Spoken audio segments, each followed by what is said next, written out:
여러분 반갑습니다. 오늘 5월 9일 주일 십자가 온라인 교회 모임 함께 하겠습니다. 제가 기도드립니다. 하나님 아버지, 예루살렘 교회가 핍박을 받고 사방으로 흩어져 집도 밭도 모든 것도 다 잃고 안디옥까지 흘러들어간 예루살렘 교회 교인들이 이 세상에 처음으로 그리스도인이라는 별명을 태어나게 하였음을 우리가 알고 있습니다. 또 우리 주님의 이름을 부르는 것이 재림 때에 온 세상이 다 없어질 때와 똑같이 우리 마음에서 세상이 없어진 상태에서 예수님을 그리스도로 고백하며 주님을 찾고 따라야 한다는 것을 알고 있습니다.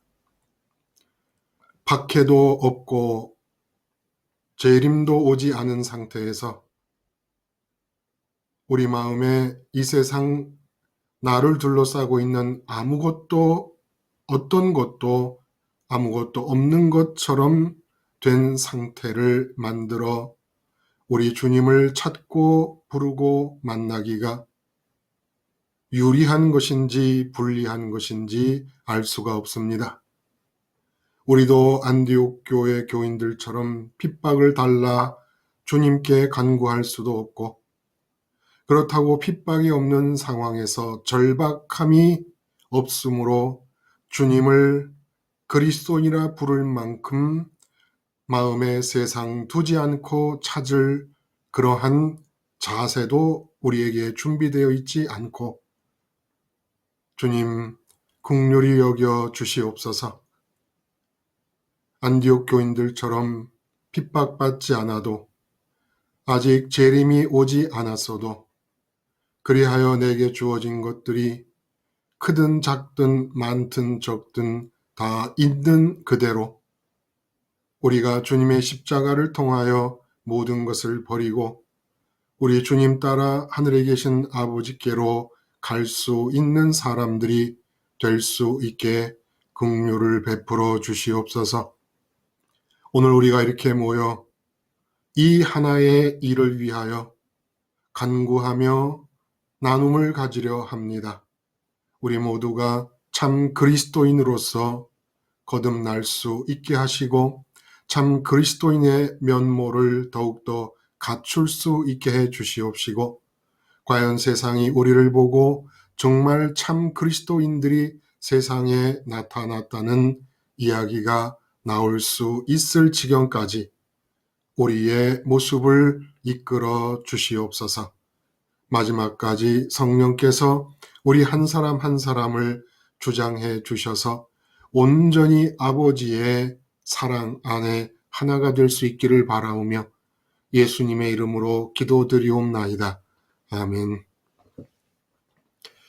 여러분,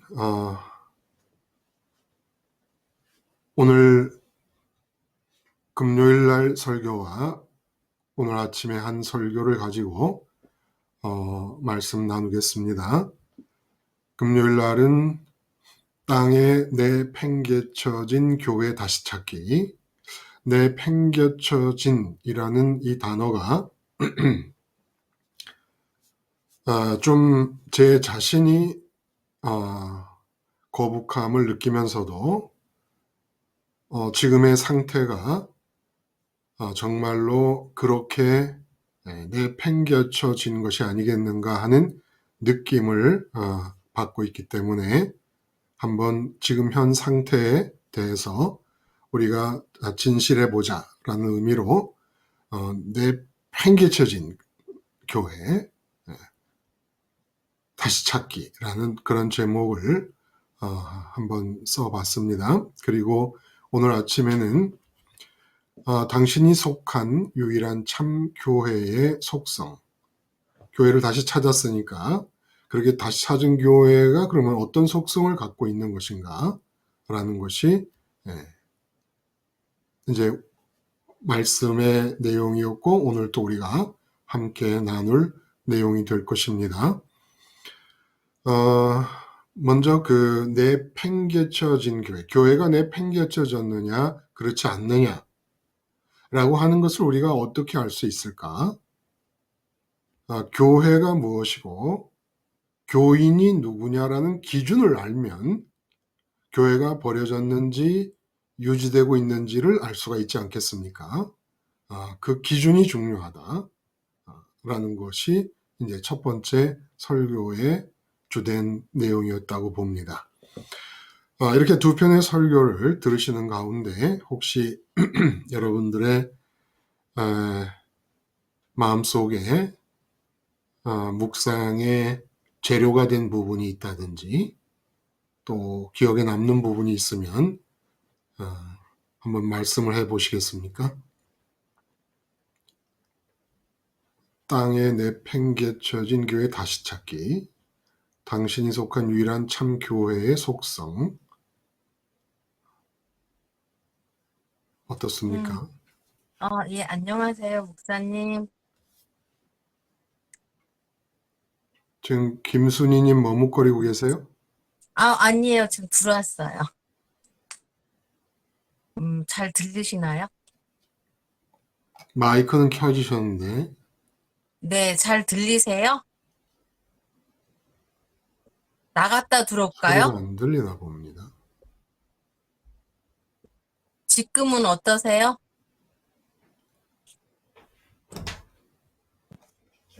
지금 안 들리세요? 죄송해요. 예. 들려요. 예. 네. 저는 이제 오늘, 오늘 말씀에 예수 그리스도 십자가 교회 교인 그 말씀을 제가 들었는데요. 네. 제가 정말 교인이 뭘까? 근데 저도 이제는 맨날 목사님 설교 듣고 이제 이렇게 뭐 십자가만 노상 생각하고 이랬는데 이렇게 체계적으로 말씀을 들은 거는 이제는 제 기억으로는 이제는 오늘이 강력하게 온 거예요. 그래서 제가 정말 교회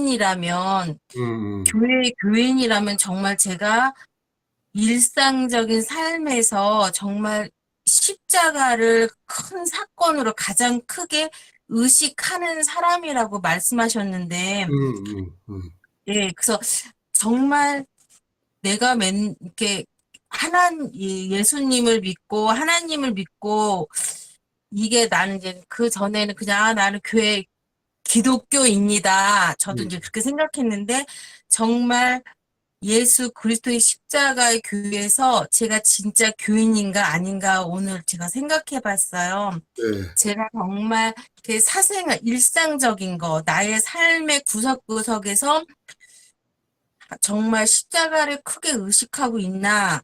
아니면은 옛날처럼 그냥, 나 교회 다녀. 그냥 하나님만 두 손 모아 교회에 앉아서 기도하는 게 교인인가? 그 생각했는데, 오늘 말씀에 정말 그 의식하는 것만이 교인이라는 말씀을 듣고, 이제, 듣고 이제 계속 설교를 듣는데, 이제 유무상통이라는 말도, 되게도 크게 와닿았어요. 저는 그냥 내가 마음이 후해져가지고, 이 사람도 도와주고, 저 사람도 도와주고, 후한 마음에서 이런 일이 일어난다고 생각을 했는데, 내가 항상 삶의 현장에서 십자가를 의식한다면 이거는 내가 하는 게 아니라 성령님이 내려오셔서 이 돈에 대해서 성령님이 역사하신다는 말씀에 크게 은혜를 받았어요. 제가 그래서 정말 돈이라는 게 좋잖아요. 꼭 필요한 거고. 그럼. 예. 근데 정말 돈이 작으면 작은 대로, 크면 큰 대로 저를 막 좌우하는 경우가 되기도 많은데, 그리고 조금만 내 수준에서 돈이 생기면 음. 무엇을 할까? 이렇게 먼저 생각이 들었었어요. 돈을 쓸 생각을 먼저 하는 거예요. 그쵸? 네. 네. 돈 쓸 생각을 하면서도 무슨 생각을 하냐면 좋게 쓴다고 생각을 한 거죠. 그게 이제는 음, 제가 이제는 하나님을 알고 그 돈이 하나님한테 나왔다는 그 사실은 알았어요. 음, 하나님이 주시지 않으면 나한테는 진짜 돈 하나 없을 텐데 나한테 조금이라도 여윳돈이 오면은 좋게 쓰는 방향으로 해서 이렇게 하나님 보시기에 아, 너 참 잘 썼다.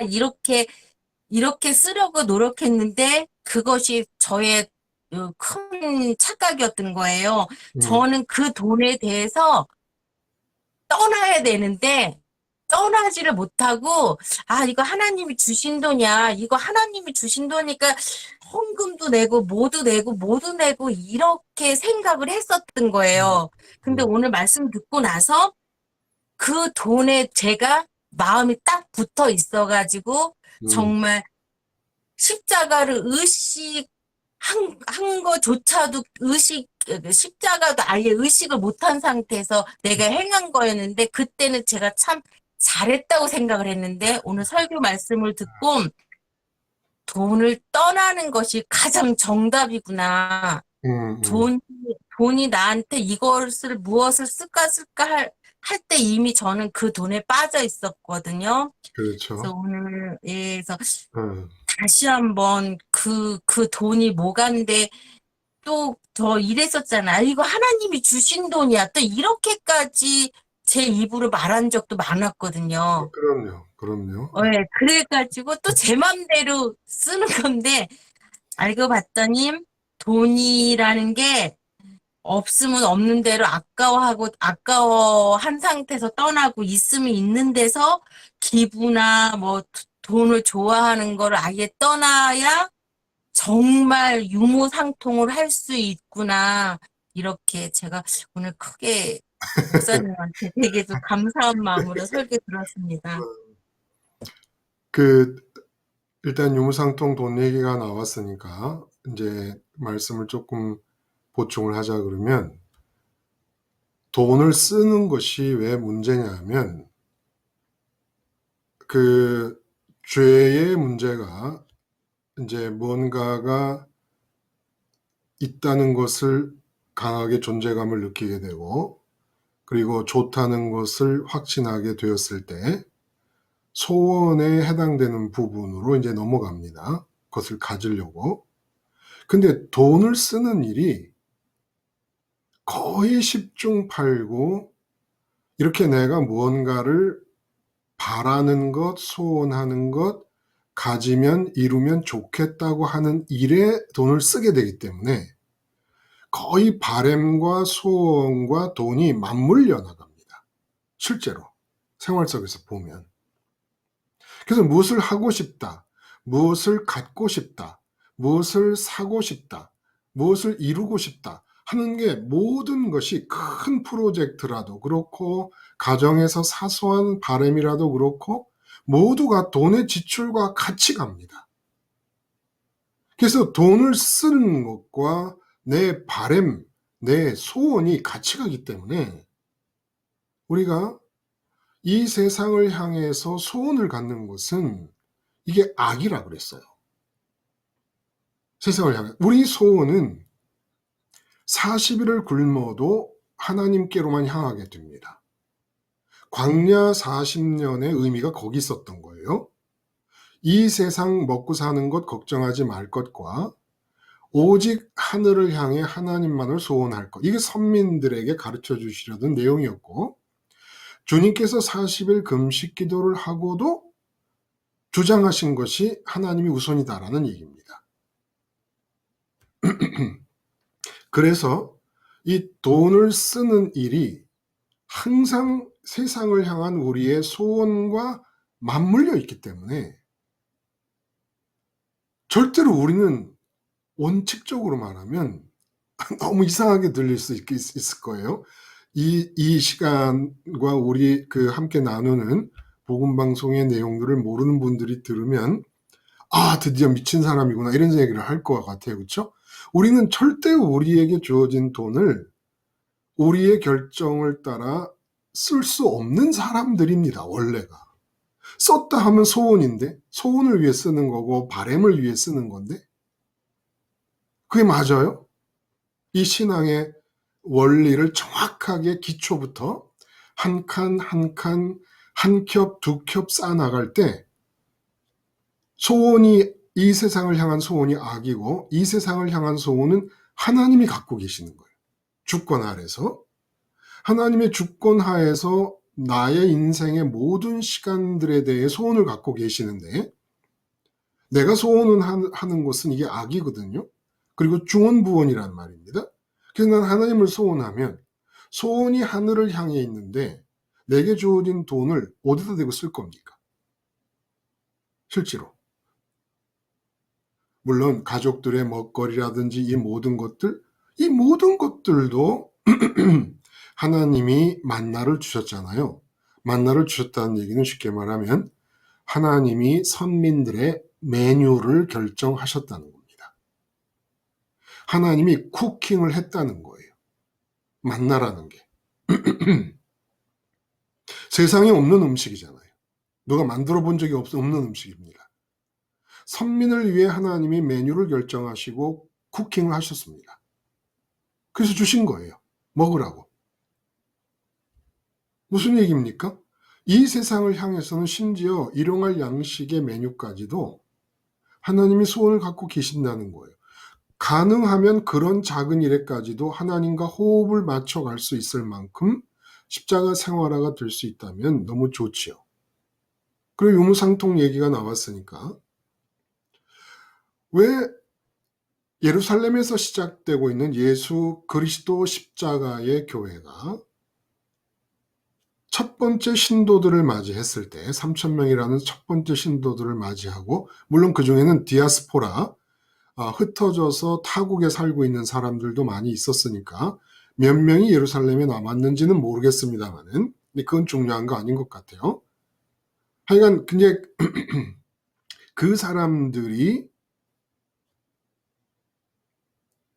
그리스도 사건의 증언을 받아들이고 그 증언 속 예수님을 자기의 구주로 받아들인 다음에 나타난 가장 괄목할 만한 변화가 성전에 모이기를 힘쓰는 것도 옛날에 했던 거고 기도하는 것도 유대인들의 유대 종교의 습관입니다.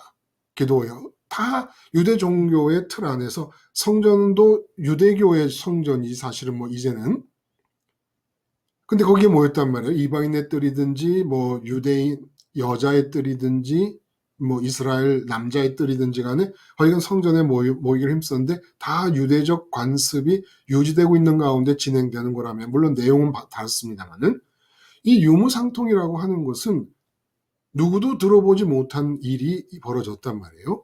그러면 이렇게 그리스도 예수님을 주님으로 받아들인 다음에 제일 먼저 나타난 눈에 보이는 변화가 왜 돈과 연관돼서 나타났을까요? 뭐 때문에? 김순희님, 뭐 때문에 예수님을 구주로 영접한 뒤에 제일 먼저 돈에 대한 태도가 바뀌었을까요?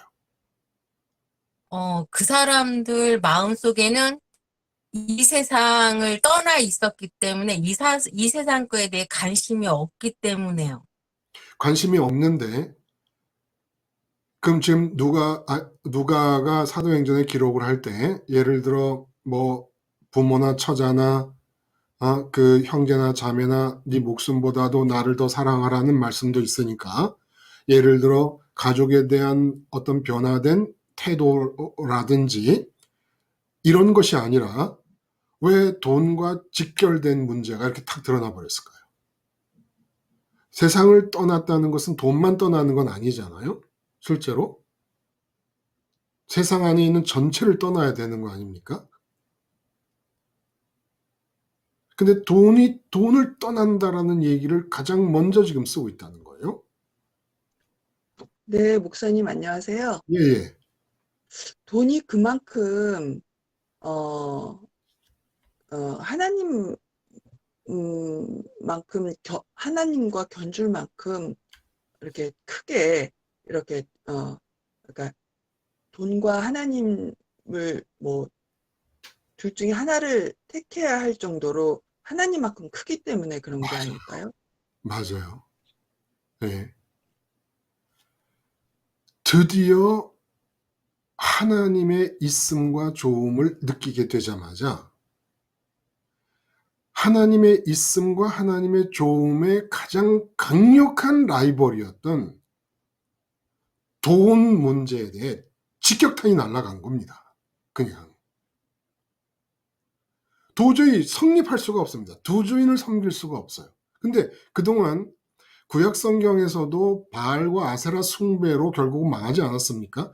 그 바알과 아세라 숭배의 내용이 뭡니까? 결국 부자 되는 거예요. 다산과 풍요를 관장하는 신이었으니까. 근데 예수 그리스도를 영접하고 그리스도 연세 사건이 나의 사건으로 바뀌면서 하늘에 이르렀다는 것은 내가 지금 하나님의 있음을 느끼고 하나님의 조음을 확신한다는 얘기인데, 그 하나님의 있음과 하나님의 조음을 느껴야 되는 선민에게 있어서 가장 강력하게 있음의 느낌을 주고 있고 조음의 확신을 주고 있었던 게 재물이고 돈이었다는 겁니다. 실제로.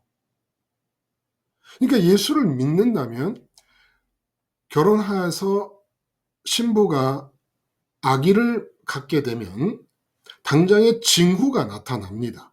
아기를 갖게 되면 배가 불러지고 뭐 전신에 살이 찌게 된다든지 등등.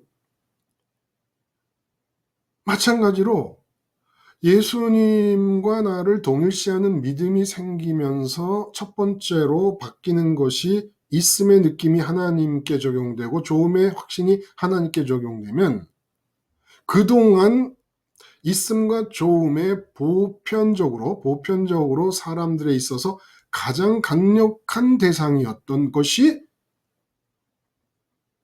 영향을 받는 거죠. 그게 돈이었다는 겁니다. 돈이었다는 거예요. 근데 예수님을 믿어도 10년, 20년, 30년이 지났는데 돈과 재물에 대해서 조금도 변화가 일어나지 않아요. 오히려 예수님 믿으면 더 부자 된다고 얘기를 해요. 강단에서도, 교회 강단에서도. 분명히 예수님 못을 박았어요. 하나님과 재물을 겸하여 섬길 수 없다. 이건 무슨 얘기냐? 하나님과 재물을 동시에 좋다고 확신할 수 없다. 하나님과 재물을 동시에 내 마음을 채울 수 있는 거리라고 생각할 수가 없다. 이 말씀입니다. 쉽게 말하면. 예수를 믿으면 하나님께로 있음과 조음의 확신이 대상이 바뀌어버리는 거예요. 제일 먼저 나타나야 될 변화가 돈에 대한 변화입니다. 보편적인 사람들의 경우에 있어서.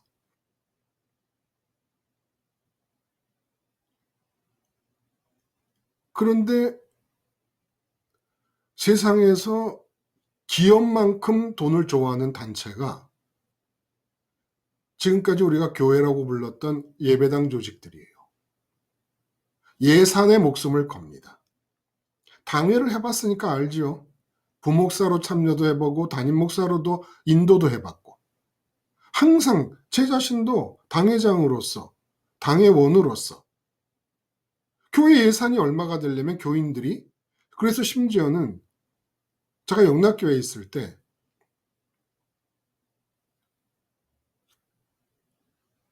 추수감사절 헌금을 한다 그러면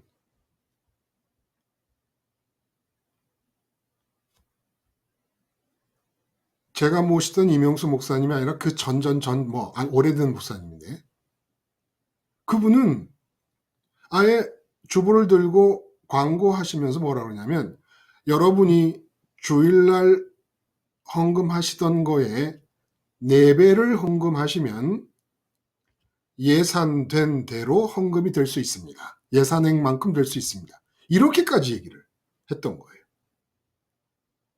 지금 생각해 보면 도대체 그 예배당의 조직들은 뭐에 쓰려고 돈을 그렇게 원했는지 몰라요. 안 그런 것 같아요? 아니요. 그건 거짓말하는 거예요. 돈을 좋아한 죄에다가 거짓말하는 죄까지 그냥 겹쳐버리는 겁니다. 아니라고 하면. 당회의 관심은 돈입니다. 한마디로. 예산입니다. 그거 아니라고 하는 장로와 당회장 목사가 있으면 다 거짓말의 죄를 하나 더 얹어 놓는 겁니다. 결국은 바벨탑을 쌓는 거예요. 모여서 힘이 넘쳐나고 넘쳐나는 힘이 예산으로 표현되고 넘치는 예산으로 바벨탑을 쌓아가는 겁니다. 예배당을 짓고 광란의 몸짓이죠. 광란의 몸짓. 이 기준으로 볼 때 기준으로 볼 때 세상을 떠나야 될 사람들이 이 세상에서 천년만년 살 것처럼 대리석으로 교회들을 짓고 어쨌든 그 유무상통 그리고 그 김순희 말씀하신 대로 이제 김순희님 개인적으로는 어떤 예배당 조직에 속해서 신앙생활을 한 경험이 이제 길지 않다고 말은 사실 어떻게 보면 뭐 열심히 봉사하거나 이런 차원에서 보자면 전무한 것과도 마찬가지 상황인 것을 제가 개인적으로 알고 있어요. 그러니까 교인이라고 하는 말이 참 와 닿지 않을 수가 있습니다. 근데 예배당 조직에 속하는 것이 교인이 아닌 거예요. 어떤 예배당 지역에 있는 예배당에 가가지고 내가 신입 회원으로 등록 카드를 쓴다고 교인이 되는 게 아닙니다. 김순희 말씀하신 대로 교인은 누구냐? 그리스도인은 누구냐? 의식 속에서 예수님의 십자가 사건이 가장 강력한 기억으로 유지되고 있는 사람이 교인입니다. 의식 속에서 가장 큰 이슈가 되어 있는 거예요. 언제 어디서든지. 이게 그리스도인에게만 해당되는 게 아닙니다. 예를 들어봐요. 김순희님 말씀을 하셨으니까 대답을 한번 해보셔요. 네. 마음속에서 자녀가 가장 큰 이슈가 되어 있는 여자를 뭐라고 얘기합니까? 엄마요? 엄마죠. 엄마죠.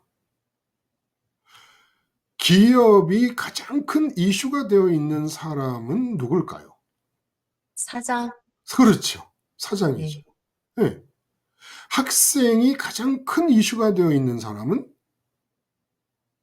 학생, 선생님이요? 선생님이죠. 그렇죠. 예수님이 십자가에서 죽으셔서 그리스도의 사역을 하셨는데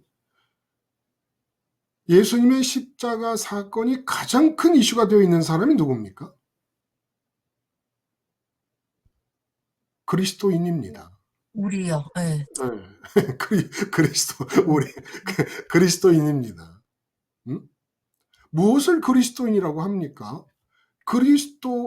그리스도의 사역 속에 예수님의 십자가 사건. 그 예수님의 십자가 사건이 그리스도로서 이루신 사건 아닙니까?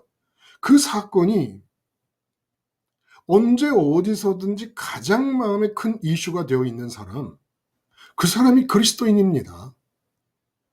그러면 김순희님은 자식 앞에서는 엄마입니까? 그리스도인입니까? 그리스도인이요. 이 되기를 원하는 거예요? 그리스도인인 거예요? 너무너무 원하죠. 그게 제일 좋은 길이니까요. 남편 앞에서도 그리스도인. 아내인지 그리스도인인지. 그러니까 남편 앞에서도 그리스도이신 예수님께서 십자가에서 죽은 사건이 가장 큰 이슈로 남아있고 기억되고 있으면 그리스도인이고, 눈앞에 있는 남편이 지금 현재 내 마음에서 가장 큰 이슈가 되어 있으면 그 그 사람은 아내입니다. 근데 그 내 마음속 이슈라는 것은 내 앞에 예를 들어 동창애들이 다 모여서 함께 왁자지껄 떠들고 있어도 내 마음에는 집에 있을 내 아이들 걱정 아니면 시어머니 걱정으로 마음이 가득 찰 수도 있기 때문에 꼭 눈으로 보고 귀로 듣고 있는 것들만이 지금 현재 마음에서 의식 속에서 이슈가 돼야 된다는 법은 없는 거예요. 인간이라는 게. 그렇기 때문에 언제 어디서든지 안디옥에서 예루살렘에서 핍박을 받아서 피난 온 쫓겨온 사람들을 그리스도인이라고 부른 이유는 아니 이 사람들은 입만 열면 예수님이 십자가에 못 박힌 당신의 구주다, 그리스도다라는 얘기를 하는 겁니다. 이게 자기가 집도 없고 밭도 없고 기업도 없고 돈도 없는 상태에서 먹을 것을 치중하는 사람은 누구죠? 그게 거린입니다. 아무것도 없는데 먹을 것을 찾아야 되는 게. 근데 아무것도 없는데 그리스도를 전합니다. 그래서 그리스도인이라고 한 거죠. 지금 먹는 게 급해요. 집이 급하고 살아야 될 장소, 살아야 될 기반 마련이 급합니다. 근데 그리스도를 전하고 있습니다. 그러니까 이 사람들이 별명이 좋은 뜻에서 붙인 게 아니에요. 그리스도에게 미친 사람들, 마음속에는 그리스도만이 이슈가 되어 있는 사람들. 아, 그 사람, 그 그리스도인, 아, 그 얼굴이 이렇게 넓적하게 생긴 그리스도인, 아, 그 다리 작고 얼굴이 크고 뭐 그랬던 그리스도인, 자기가 본 그리스도인들을 얘기하는 거죠. 이게 그래서 그리스도인이 된 겁니다. 이 그리스도인이라고 하는 기준이 언제 만들어졌느냐? 바로 베드로 사도의 설교, 교회 역사상 첫 번째 설교가 끝나고 그 설교 마지막 부분이 어떻게 끝났느냐면 이렇게 끝납니다. 그런즉 이스라엘 온 집은 알지니 너희가 십자가에 못 박은 이 예수를 하나님이 주와 그리스도가 되게 하셨느니라 하니라. 그들이 이 말을 듣고 마음에 찔려 베드로와 다른 사도에게 물어 이르되 형제들아 우리가 어찌할꼬. 이렇게 끝납니다. 그 사건이, 그 설교가. 근데 여기서 이스라엘 온 집은 알지니 너희가 십자가에 못 박은 이 예수, 이렇게 얘기합니다. 이스라엘이라는 건 선민을 가리키는 호칭이에요. 근데 베드로 설교를 들은 모든 사람들이 다 회개하고 세례를 받고 신도가 되진 않았을 거라는 겁니다. 여기서 이스라엘 온 집은 베드로는 의도치 않았지만은 결국은 이제는 유대인이 아니라 교인이 선민으로 옮겨오는 순간입니다. 이 베드로 설교를 통해서 이스라엘 온 집은 알지니 선민 모두는 알지니 이제는 얘기합니다. 교인 모두는 알지니 앞으로 교인된 모든 사람들은 반드시 알아야 된다. 뭘 알아야 되느냐? 너희가 십자가에 예수를 못 박았다는 것을. 그래서 선민이 누굽니까? 선민이 이제 유대인이 선민에서 교인의 선민으로 바뀌는 찰나에 선민을 가리키는 이스라엘 온 집, 모든 교회에 속한 교인들은 알아야 될 것이 무엇이냐? 내가 예수를 십자가에 못 박았다는 사실을 알아야 교인이 된다는 거예요. 선민이 된다는 겁니다. 나 때문에 예수가 죽었다는 것을 알아야 된다. 내가 군중 속에서 죽여라 죽여라 하지 않았어도 결국 내가 죄인이기 때문에 하나님의 있음을 느끼지 못하고 하나님의 좋음을 확신하지 못한 채 이 세상의 것을 있음과 좋음으로 적용하고 소원하는 악을 저지르고 살았기 때문에 지금 예수님이 십자가에서 죽었다라고 고백해야 되는 사람들이 바로 선민이고 교인이기 때문에 이스라엘 온 집은 반드시 알아야 된다. 이스라엘 선민 모든 사람, 교인 모든 사람은 반드시 알아야 된다. 네가 예수님을 십자가에 못 박았다는 것을. 근데 예수님 십자가에 못 박았다는 사실은 누구에게나 공개가 됐거든요. 누구에게나. 근데 이 베드로의 설교를 듣고도 회개하지 않은 사람들은 내가 예수를 못 박았다라고 하는데 동의도 못할 뿐더러 또 설령 못 박으라고 주장하던 군중 속에 섞여 있었어도 내가 직접 했다고 하는 그런 생각이 전혀 없었던 사람입니다. 사실 이 군중 속에 섞여 있던 3천 명이 예수님을 못 박았습니까? 로마 군인들이 못 박았지? 근데 이상하게 선민은 특징이 뭐냐 하면 예수님이 십자가에 못 박혀 죽었다는 사건을 얘기를 하게 되면 여기 보면 그들이 마음에 찔려라고 얘기합니다. 그러니까 그 예수님이 십자가에 못 박힌 사건이 나와 무관하지 않다는 걸 느끼게 되면서 나 때문에 예수님이 죽었구나라는 것이 납득이 되고 인정이 되는 거예요. 이런 기이한 일이 어디 있어요? 이런 기이한 일이. 2000년 전에 일어난 아니면 1000년 전에 일어난 뭐 500년 전이든 100년 전이든 아니면 50일 전이든 이 3000명처럼 50일 전에 일어난 예수님의 십자가 사건이 어떻게 내가 십자가에 못 박은 겁니까? 근데 이 바보들이 자기가 십자가에 못 박은 거라는 베드로의 말을 듣고 맞다고 느끼는 겁니다. 이게 누구예요? 이게 선민이에요. 이게 선민입니다. 예수님이 십자가에서 죽었다는 얘기를 하는데 내가 뭐라 하냐면 당신 때문에 죽었습니다 이렇게 얘기를 했거든요.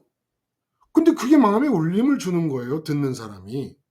마음에 찔리는 겁니다. 맞는 것 같아. 나 때문에 죽은 것 같아. 이 사람들이 온 이스라엘이라고 불러지는 교인이고 선민이라는 거예요. 그리고 이렇게 나 때문에 죽었다고 수긍이 되고 인정이 되고 믿어짐과 동시에 이제 그리스도인, 자식이 항상 이슈가 되어 있으면 엄마, 학생이 항상 이슈가 되어 있으면 선생, 기업이 항상 이슈가 되어 있으면 사장님이에요. 마찬가지로 나 때문에 십자가에 죽은 예수 그리스도가 항상 언제나 내 마음속에 이슈가 되어 있습니다. 지금 현재 가장 뜨거운 문제가 되어 있습니다. 가장 활활 타오르는 기억으로 남아 있습니다. 이게 바로 그리스도인이라는 거예요. 3,000명이 이런 기준을 제시해 버렸습니다. 그들이 못 박은 적이 없어요. 사실은 사내들인 공회가 결정해서 끌고 갔던 것이지 무슨 군중이 주도적으로 어떻게 해본 적이 없습니다.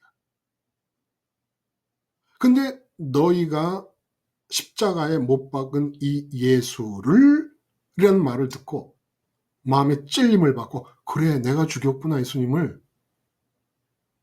아니 이 바보예요? 왜 지네가 죽여요? 근데 그래서 예수님이 뭐라 그러셨냐면 요한복음 6장 같은 경우를 보면은 예수님께서 아버지께서 내게로 이끌지 아니하면 아무도 내게 올 자가 없다 말씀하셨습니다.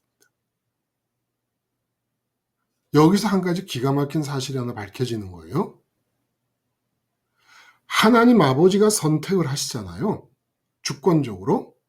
근데 하나님 아버지가 주권적으로 선택을 하면 특징이 뭐냐면 그 하나님 아버지의 아들 예수님이 십자가에 못 박혀 죽은 사건의 팩트를 앞에 펼쳐놓고 얘기를 해주면 그 사건이 나 때문에 예수님이 죽은 사건인 것이 받아들여지는 사람, 그 사람이 예수님 말씀에 의하면 아버지께서 예수님에게 이끄는 사람이고 아버지께서 예수님과 똑같이 자녀로 삼기 위해서 선택한 사람이라는 겁니다. 그러므로 베드로의 첫 번째 설교는 교회 역사상 있었던 첫 번째 전도이기도 한 거예요. 근데 이 첫 번째 전도 때 베드로가 한 것은 너희가 예수를 버리고 십자가에 못 박아 죽였고 그런데 하나님께서 너희가 죽인 예수를 부활시키고 승천하게 하셨다. 라는 이 얘기를 듣고 베드로가 너희가 예수를 죽였거든 이라고 말할 때 마음에 찔림을 받고 맞아 내가 죽였어 라고 응답한 이 사람들이 교인이 누군가를 결정지어 버렸다는 겁니다. 엄밀하게 말하면 이 사람들을 통해서 하나님이 교인이 누군가를 결정지었다는 거예요.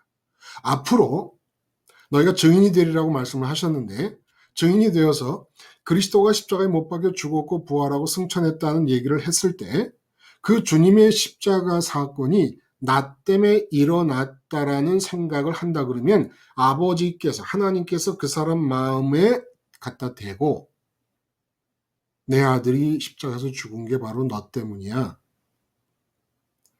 너를 내 아들과 똑같이 자녀 삼으려고 일으킨 사건이야 라는 걸 하나님이 속삭여 주시지 않으면 예수님 십자가 사건이 나 때문이라는 것을 받아들이지 못하고 나 때문인 예수님의 십자가 사건이 여생 동안 내 마음에 가장 큰 이슈가 되어서 남아있고 기억되지 않는다는 겁니다. 아버지가 선택을 하시는 거예요. 참 묘하죠. 아버지가 선택하셨다는 증거는 예수님의 십자가를 보면서 나 때문에 죽은 거 맞아. 예수님이 나 때문에 돌아가셨어. 라고 느끼게 되는 것이라는 거예요. 그래서 나 때문에 돌아가셨어라고 느끼면서 예수님의 십자가가 빅 이슈, 항상 빅 이슈로 기억이 되면 성령께서 오시면서 그 성령께서 또 내 마음을 아버지께로 인도해서 아버지의 있음과 좋음을 느끼고 아버지를 소원하게끔 합니다. 그러니까 삼위일체 안에서 아버지의 주권이 작용하여 선택한 사람들이 십자가 예수님의 죽음을 나 때문에 일어난 사건이라고 보게 되면서 십자가와 하나가 되고 십자가 예수님과 하나가 되고 그래서 성령님이 오시면서 하늘에 계신 하나님 아버지를 있음과 좋음과 나의 보물로 믿고 느끼고 소원하게 되고 그리스도 안에서 하나님과 하나 되는 역사가 일어나게 된다는 겁니다. 그러니까 이 첫 번째 설교가 전도이기 때문에 지난번에도 말씀을 드렸지만 우리는 그냥 팩트를 늘어놓는 겁니다. 당신의 죄 때문에 예수님이 죽었습니다. 죽기만 해서 끝났으면 모르는데 부활하심으로 세상을 탈출하시고 승천하심으로 하늘로 끌어들여 당신을 구원하시고자 합니다. 팩트를 늘어놨을 때 예수님의 죽음이 나 때문이구나라고 수긍하는 사람. 하나님 아버지가 선택한 사람이라는 거예요. 하나님 아버지가 선택하지 않았으면 죽어도 예수님 십자가 사건이 나 때문에 일어났다는 생각을 절대 할 수가 없습니다. 그리고 그것이 빅 이슈가 돼서 끝까지 내 마음속에 기억되며 남아있을 수가 없습니다.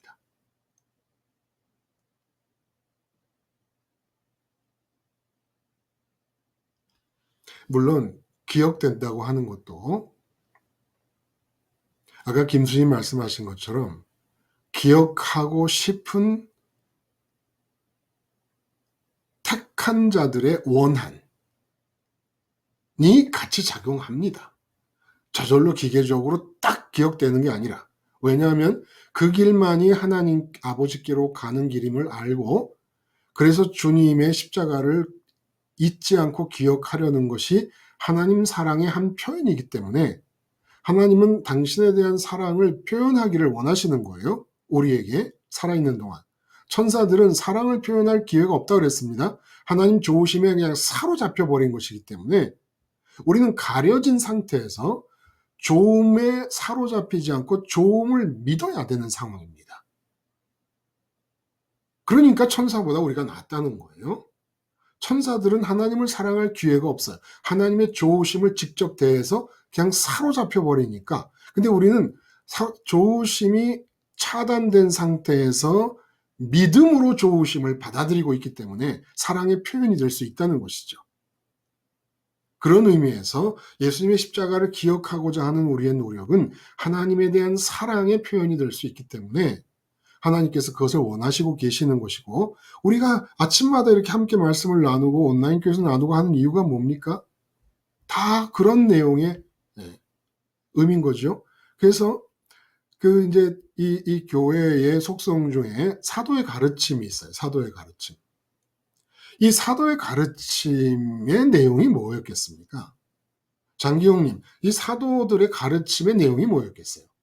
이제 이 교회의 속성 중에 첫 번째 나오는 게 사도의 가르침이거든요. 말씀이요? 말씀이죠. 내용이. 음, 뭘까요? 지금까지 말하셨던 것처럼 십자가가 나한테 있어서 존재감 1위에 있다라는 거를 인식시켜 주는 거. 예, 맞아요. 그러니까 예수님이 그리스도로서 이루신 사역의 과정을 되풀이해서 확인시켜 주는 겁니다. 다른 게 아니었어요. 그리고 거기서 예수님과 함께 내가 죽었다라고 하는 기준점으로부터 공생애 때 예수님께서 하신 말씀들을 그 그리스도 연쇄 사건의 빛 아래서 해석해 주는 겁니다. 예를 들면 누가복음이 24장까지 있는데 거듭 말씀드렸지만 9장 16절인가에서 변화산에 기록을 하면서 예루살렘에서 별세하실 사건에 대하여 함께 모세와 엘리야와 예수님이 의논했다라는 얘기가 나오고, 그리고 9장 51절에 예루살렘의 별세를 위해서 가는 여정으로 9장 51절부터 24장까지, 그래서 승천할 기약이 차감해. 바로 앞에 17절에서는 17절, 16절 그거 모르겠어요. 앞에서는 변화산 이야기를 기록하면서 예루살렘에서 별세하실, 세상을 탈출하실 사건에 대하여 라고 말씀하시고, 그 다음에 9장 51절에서는 승천하실 기약이 차감해 라고 말씀을 하십니다. 그러니까 그 많은 부분들을 죽음과 부활과 승천의 빛으로 조명을 하는 겁니다. 예수님의 모든 공생애 때 말씀과 기적의 사건들과 가르침과 행동들을 다 그 그리스도 연쇄 사건의 빛 아래서 보는 겁니다. 이것이 사도들의 가르침이었다는 거예요. 공생애 때 들은 말씀들을 제대로 이해할 수 있기 위해서는 그리스도 연쇄 사건, 죽음과 부활과 승천이라는 연쇄 사건을 생활화하는 입장이라야만 해석이 가능한 거라는 겁니다. 성경 자체가 그래요. 십자가를 생활화하지 않으면 성경을 해석할 수가 없습니다. 십자가 생활화를 원리로만 알아도 해석이 불가능합니다. 진정한 해석이 나올 수가 없다는 거예요. 생활화해야 해석이 나옵니다. 근데 이 그리스도 사건을 받아들이고 나의 사건으로 인정하면서부터 공생애 때 예수님의 말씀들이 깨달아지기 시작하는 거예요. 그 가르침을 받은 겁니다. 그 가르침의 과정 속에서 마태, 마가, 누가복음이 생길 수 있도록 예수님에 관한 자료들이 정리가 됐던 것이죠. 그리고 그 정리된 자료를 기초로 마태는 마태복음을 쓰고 마가는 마가복음을 쓰고 누가는 누가복음을 쓴 것입니다.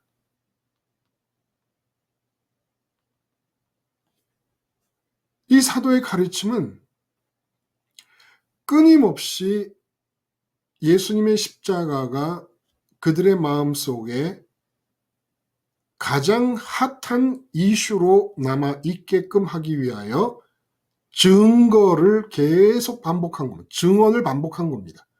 그래서 이걸 캐리그마, 선포라고 하는데, 예수님이 죽으시고 부활하시고 승천하셨다는 이 사건이 말을 통하여 선포될 때, 이 선포 사건을 통하여 듣는 사람들에게 지금 그 사건은 지금의 사건이 되는 겁니다.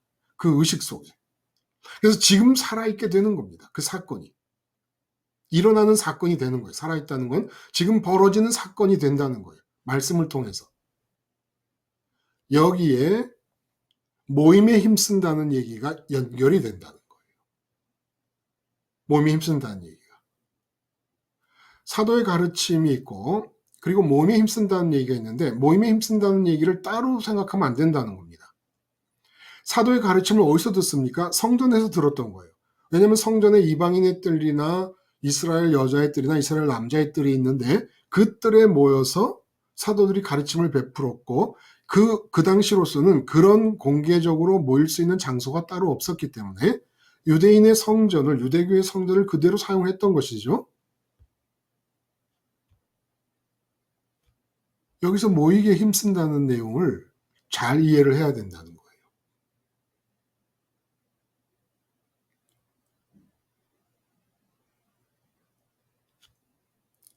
모임 자체를, 우리 이렇게 육체로 모이는 모임, 이 모임 자체를 위해서 힘쓴다라는 뜻이 아니었다는 거예요. 여기 모이게 힘쓴다는 얘기. 그러면 장기용님, 무엇을 위해서 힘을 썼을까요?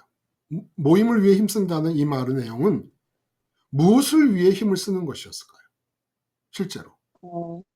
실제로 선민이라면 십자가가 내 삶에서 가장 큰 이슈로 각인되어진 거를 나누는 자리가 돼야 되는데, 실제적으로는 육체만 모여서 그 육체들만 만족하는 그런 그게 이제 자리가 현재 되는 거죠. 네. 우리 시대의 이 교회라고 일컬어지는 모임들의 문제란 말이에요. 그렇죠? 네네네네. 예, 예, 예. 그래서 모임에 힘쓴다는 얘기를 우리 몸이 모이는데 힘쓰는 걸로 이제까지 우리가 생각을 했고 그것을 부흥이라고 생각을 했던 겁니다. 근데 이 모임에 힘쓴다 이 상황에서 지금 예수 그리스도 십자가의 교회가, 이 예수 그리스도 십자가의 교회는 어떻게 이 이름이 나온 거라고요? 장기용님? 왜 우리는 예수 그리스도 십자가의 교회라고 하나뿐인 예수님의 교회를 이름 지을 수가 있겠습니까?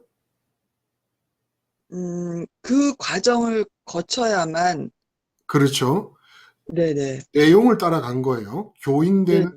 교인되는 과정의 내용을 따라가면 예수님이 그리스도로서 이루신 십자가가 마음에 가장 핫한 이슈로 유지되는 사람들이 교회라는 거예요.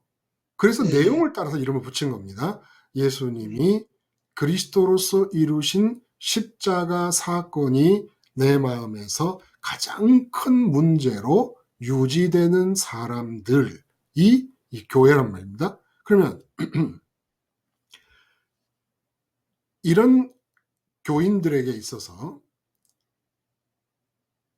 사도의 가르침이 일어나는 성전에 사람들이 모이기를 힘썼다는 얘기는 지금 장교님 말씀하신 대로 모임의 목적이 분명했던 거예요. 사도의 가르침 때문이었고, 왜냐면 그 당시로는 사도의 가르침을 받을 길이 없잖아요. 한꺼번에 모여서 듣기 전에는.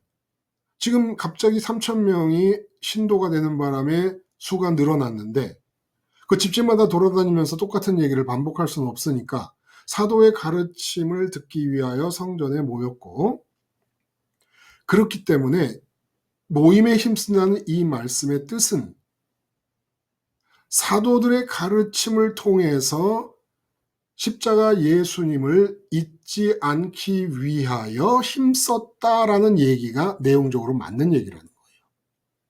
만약에 가정해서 이 시대에도 육체로는 모이지 않아도 사도들의 가르침을 어디서든지 접할 수 있었다면 이렇게 모이는데 힘쓸 필요가 없었다는 겁니다. 이 본문에서 모이기에 힘썼다는 얘기는 사도의 가르침을 받기 위해 힘썼다는 얘기고, 사도의 가르침을 받아서 예수님의 십자가 사건을 잊지 않기 위해 힘썼다는 얘기입니다. 근데 이렇게 육체가 모이는 것을 모이기에 힘썼다라고 표현할 때 진짜 모임이 이루어졌던 거예요.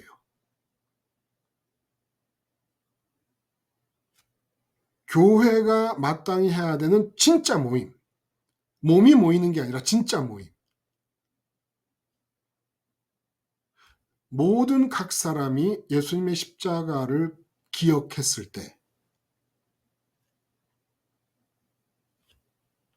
모든 각 사람의 의식이 십자가에 모여 있습니다. 그러면 십자가에 모여 있게 되면은 의식이 십자가를 붙잡고 있는 동안의 마음은 하늘에 모이게 됩니다. 하나님에게 승천하신 길을 따라서. 그래서 사도들의 가르침의 주력함을 통하여, 사도들의 가르침은 핵심이 그리스도 사역의 증언입니다. 그리스도 사역의 증언을 통하여 그리스도에게 모여 있어요. 그리스도에게 모여 있으므로 교회가 성립하는 겁니다. 모임이 성립하는 것이고. 그러므로 교회는 모임의 관점에서 보면 첫 번째 의식이 십자가 예수님 안에 모여 있는 사람들. 그럼으로써 마음이 예수님 따라 하늘에 모인 사람들이지, 몸이 모여 있는 게 아니에요. 몸의 관점에서 모인다, 교제한다라는 얘기는 어디에 적용되냐면 떡을 뗀다는 일에 적용이 되는 겁니다.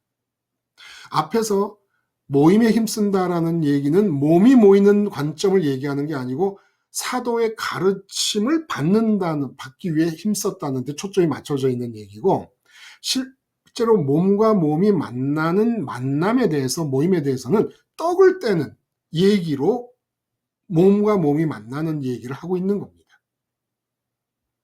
아, 말이 너무 복잡한가요? 김순희님 아시겠죠? 무슨 말인지. 아, 네. 아시죠? 그쵸? 어려운 얘기 아닌데 이렇게 말을 하다 보니까 그러니까 모이기에 힘쓴다라는 말을 이렇게 성경에서 접할 때 모임의 목적을 항상 생각을 하세요. 왜 모였나? 성전에 모인 거예요. 사도의 가르침들이 주어졌어요. 사도의 가르침의 내용이 그리스도 사역의 증언입니다. 그리고 그 증언이 공생애 때 말씀과 적용이 되고 내 생활과 적용이 되는 거예요. 그러니까 생활 속에서도 십자가 예수님을 잊지 않도록 하는 일을 위해서 모여서 힘썼던 겁니다. 그러니까 이건 육체의 모임을 말하는 게 아니라는 거예요. 정말 교회가 모여야 될 곳은 관심이 십자가에 모여야 되고 마음이 하늘에 모여야 되는 겁니다. 그러므로 구원의 방주는 교회가 아니라 예수님이 구원의 방주입니다. 교회는 구원의 방주인 예수님을 올라탄, 개별적으로 홀로 예수님에게 올라탄 사람들 전체가 교회지, 교회가 구원의 방주가 아니에요. 예수님이 구원의 방주예요. 그리고 구원의 방주를 타면 어디로 끌고 가시냐면은 하늘로 끌고 가십니다. 하나님 보좌 우편으로. 그래서 그 하나님 보좌 우편과 십자가 자리가 교인들이 모여야 하는 장소입니다. 그리고 모임이라고 하는 것은 원래 육체가 모여야 된다는 관점에서의 모임은 떡을 땜으로 얘기를 하신 거예요. 떡을 뗀다라는 관점에서.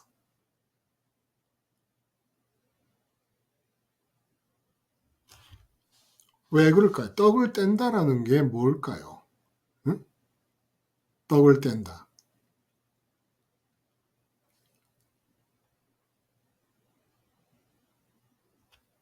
떡을 뗀다라는 말이 참 이상하지 않아요? 성만찬하고는 너무 다른 얘기란 말입니다, 이게 지금. 성만찬이 아니에요. 우리가 생각하는 그런 예식으로서, 의식으로서의 성만찬 얘기가 아닌 거예요. 떡을 뗀다는 게.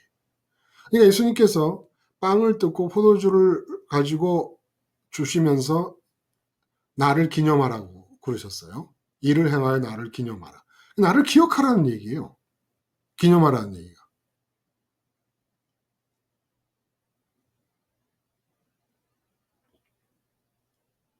떡을 뗀다는 거는 밥을 먹으라는 거예요. 근데 너희 집 가정에 속한 가족만 먹지 말고 예수님을 믿게 된 이웃 가족을 불러. 그래봐야 맥시멈 두세 가정 이상 부를 수 있겠습니까? 네다섯 사람 뭐 더군다나 그 옛날에 막 야곱도 막 12를 낳고 그런 걸 보면 물론 뭐 한나는 3일 하나를 낳습니다마는 평균 잡아 5, 6명이라고 하더라도 같이 식사를 한다 그럴 때 그러니까 아이 이 빌립 오늘은 우리 집에 와서 식사를 하시게 가족이 다 모였습니다. 이게 모임인 거예요. 근데 떡을 뗀다니 무슨 얘기냐? 그냥 그 사람들이 일용할 양식인 밥을 먹는 겁니다. 식사를 하는 겁니다. 식사를 하는데 어떻게 하느냐 하면 자식이고 뭐고 다 있으면 누군가 주관자가 있을 거 아닙니까? 자네가 우리 집에 왔으니까 자네가 주관을 하시게. 그러면 자, 우리에겐 밥에 해당되는 떡, 빵이 있을 거 아닙니까? 그 빵을 이렇게 들어서 우리가 오늘 이렇게 식사를 하는데 우리는 식사를 해야 될 뿐만 아니라 이렇게 빵을 먹어야 될 뿐만 아니라 십자가에서 죽으신 예수님을 먹어야 돼. 그래서 우리가 빵을 먹으면서 마음으로는 예수님의 죽음을 먹는 거야. 늘 예수님의 죽음을 먹으면서 나는 이 세상에 대해서 죽은 자라는 생각을 유지해 나갈 수 있어야 되는 거야. 우리가 이 빵을 먹고 음료로 포도주를 마시고 그 기운으로서 살고 또 배가 고프면 먹고 하듯이 식사해서 식사 기운이 유지되는 동안 예수님의 죽음의 기운이 유지돼야 되고 식사 기운이 떨어지면 또 식사를 해야 되듯이 예수님의 죽음의 기운이 떨어지고 십자가가 잊혀질만 하면 또 예수님의 십자가를 기억을 해야 돼. 그래서 우리가 밥을 먹을 때마다 이렇게 예수님을 기념하며 예수님의 죽음을 함께 먹어야 되는 것이야. 라는 것이 떡을 떼는 거라는 겁니다. 근데 이거를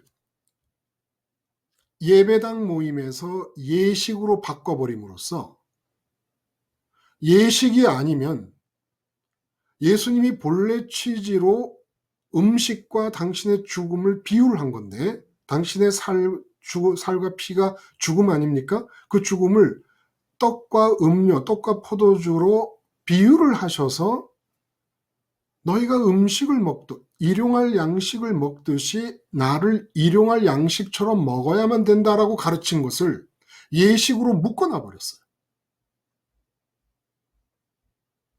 그래서 진짜 참 의미의 예수님의 죽음을 먹고 예수님의 죽음의 기운으로 일상을 살아가야 되는 직장에서, 가정에서, 회사에서 예수님의 죽음의 기운으로 산다는 게 뭡니까? 나는 죽은 자라는 걸 고백하는 거예요. 그래서 그 현장이 성령께서 오셔서 움직이는 성령의 무대가 돼야 되는데 죽음이 철저하지 않으면 성령이 움직일 수가 없죠. 죽음이 철저하지 않다는 것은 내가 소원을 갖게 되는 악의 상태에, 악령의 상태에 빠져 있다는 건데 소원을 갖는 악령의 지배받는 상태에서 성령이 오셔서 역사할 수가 없지요. 왜 그래요? 죽음의 기운이 빠져버렸기 때문에. 예수님의 죽음을 안 먹었기 때문에. 죽음의 기운이 살아 움직여야 돼요. 죽음의 기운이 왕성해야 돼요. 이 세상에 대한 죽음의 기운이. 그래서 있음의 느낌이 죽고 좋음의 확신이 죽어버려야 됩니다. 세상 현장에 대해서. 그래야 성령이 오셔서 움직이실 텐데 예수님의 죽음의 기운이 쭉 빠져버렸어요. 죽음의 기운이 너무 약해. 마치 우리가 하루 안 먹고 이틀 안 먹고 3일 안 먹어봐요. 밥 기운이 3일 동안 안 먹고 나면 힘이 있습니까? 그런데 십자가도 마찬가지라는 거예요. 하루 안 먹고 이틀 안 먹고 3일 안 먹으면 예수님의 죽음의 기운이 하나도 나에게 없는 거거든요. 근데 20년 동안 30년 동안 예수님의 죽음의 기운을 먹어본 적이 없어요. 영성 제로, 성령 강림 제로, 성령 역사 제로, 아무것도 없어요. 기독교인이 아니야. 낫싱이야. 죽음을 먹어서 죽음의 기운이 움직여서 세상에 있음에 대해 조음의 확신을 느낌에 대해 죽어야 되는데 죽음의 기운이 있어야 말이지. 예수님 죽음의 기운이. 먹어본 적이 없는데 일상생활 속에서. 그냥 예배 중에 예식송에서 무슨 봄 가을로 보약 지어 먹듯이 봄 가을로 예배당에 모여가지고 예식하면서 주의 살입니다. 주님께서 우리를 위해 흘려 핍니다. 그리고 마시고 씹어 먹고 기도하고 괜히 인상 쓰고 앉아가지고 한 30분 동안 그리고 나서 나가면 끝인데 황당한 거예요. 우리가 그렇게 했던 거예요. 이게 뭡니까? 떡을 뗀다는 건 그런 의미가 아니었거든요. 왜 죽음의 기운이 없어요? 왜? 응? 제가 말씀드렸잖아요. 소고기를 먹는다. 죽은 소를 먹는 거잖아요. 그럼 우리 기운이 넘치잖아요. 응? 죽은 돼지를 먹는 겁니다. 돼지고기라는 것은. 우리 의식이 예수님의 십자가에서 죽으신 예수님을 먹는데 예수님께서 요한복음에 뭐라 그러시느냐? 내 살은 참된 양식이고 내 피는 참된 음료로다. 나의 죽음을 먹고 마시는 자는 내가 그를 다시 살리라. 말씀하십니다. 그러니까 떡을 뗀다는 것도 결국은 뭡니까? 십자가예요. 예수님 십자가. 그래서 제가 집사람한테 언젠가 그런 질문을 한번 했어요. 둘이서 이제 이렇게 밥을 먹으면서 자네는 식기도를 어떻게 하나 그랬더니 쑥스러워해요. 뭐 그런 걸 묻느냐고. 응? 아니 식기도라는 게 거의 이렇게 정해져 있는 내용 아니냐. 주기도처럼. 한번 얘기를 해봐라. 그랬더니 이제 자기는 아침에 들은 말씀을 듣고 하루를 살기 때문에 들은 말씀의 제목이라든지 내용을 기억하는 대로 살짝 식기도에 이렇게 참여를 시켜서 가미를 해서 식기도를 드린다는 거예요. 그러니까 저보고 어떻게 식기도를 하네요. 그래서 제가 그랬죠. 저는 주기도문처럼 정해져 있습니다. 식기도가. 하나님 아버지, 이렇게 귀한 음식을 자격도 없는 사람에게 주셔서 너무 감사드립니다. 이 음식을 먹을 때 음식만 먹게 하지 마옵시고 내 마음으로 내 의식으로 주님의 죽음을 함께 먹게 해 주시옵소서. 그리하여 이 세상에 대해 밥 먹은 몸이 기운을 얻어 살듯이 하나님을 향하여 기운을 얻어 살게 해 주시옵시고 온 세상이 주님의 십자가 복음으로 통일이 되게 해 주시옵소서. 이게 제 식기도입니다. 정해져 있는 식기도. 메뉴는 바뀌어요. 기도는 같아요. 음식을 먹을 때 음식만 먹게 하지 마옵시고 주님의 죽음을 먹음으로써 음식 먹은 몸이 세상을 향하여 움직이듯이 주님 먹은 마음이 하나님을 향하여 살게 해 주시옵시고 이 복음으로 세상이 통일되게 해 주시옵소서. 떡을 떼는 거예요. 떡을 떼는 거예요. 실제로. 이게 떡 떼는 게 뭔지를 모르는 거예요. 이게 애찬이라고도 하고 성찬이라고도 하고 애찬이었다가 성찬으로 바뀌었다고도 하고 예배당 안에 모여서 성찬식을 함으로써 떡 떼는 일을 완전히 죽여버린 겁니다. 모임과 교제는 김 집사님 우리 집으로 와 식사합시다. 아니면 몇 시에 만나서 식사합시다. 그럼 둘이 식사하잖아요. 김 집사 박 집사가 식사한다 그러면 두 분이서 그런 마음으로 제가 식기도를 드린 것처럼 그런 마음으로 우리 이거 먹으면서 예수님 죽음도 같이 먹어 그러면 떡을 떼는 겁니다. 요 점심 먹고 저녁 때까지 점심 기운으로 살듯이 우리가 예수님 죽음 지금 함께 먹고 저녁 때까지 예수님 십자가에서 죽음의 기운이 유지될 수 있게 하자. 그래. 박 집사 맞아. 우리 예수님 죽음 같이 먹는 거야. 이게 떡을 떼는 거라는 거예요.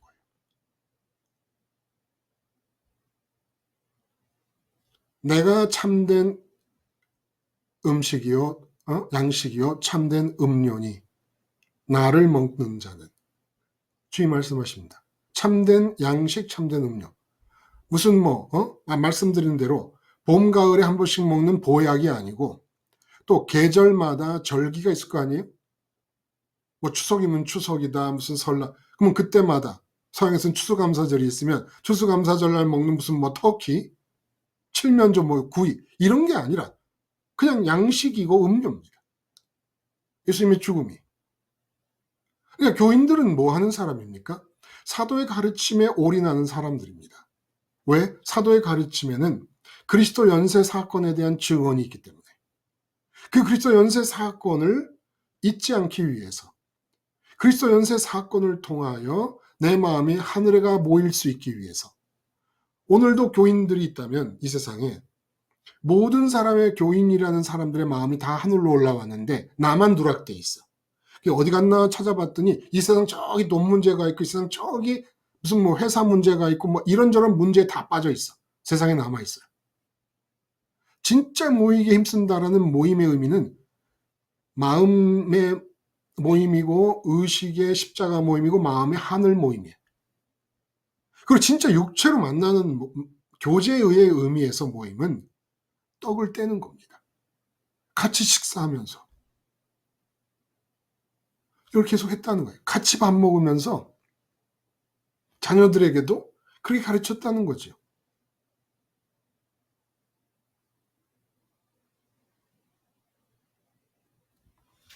이 교회는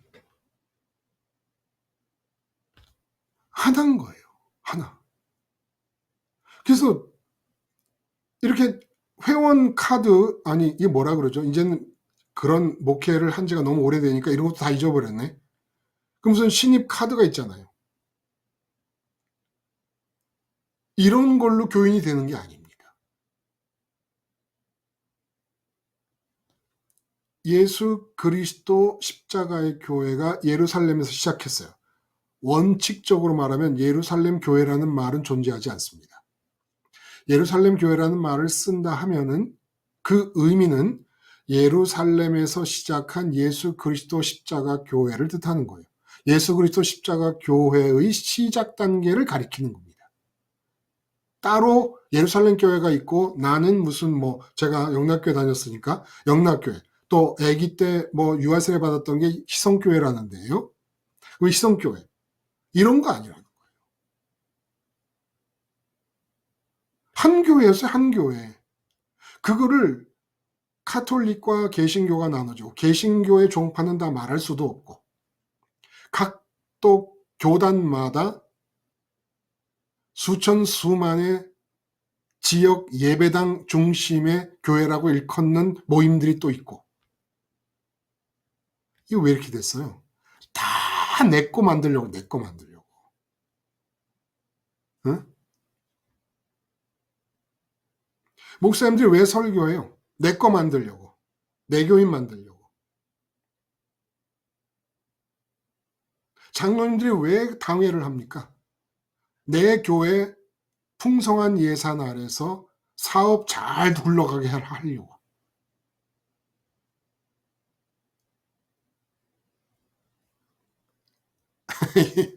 이건 교회도 아니고 그냥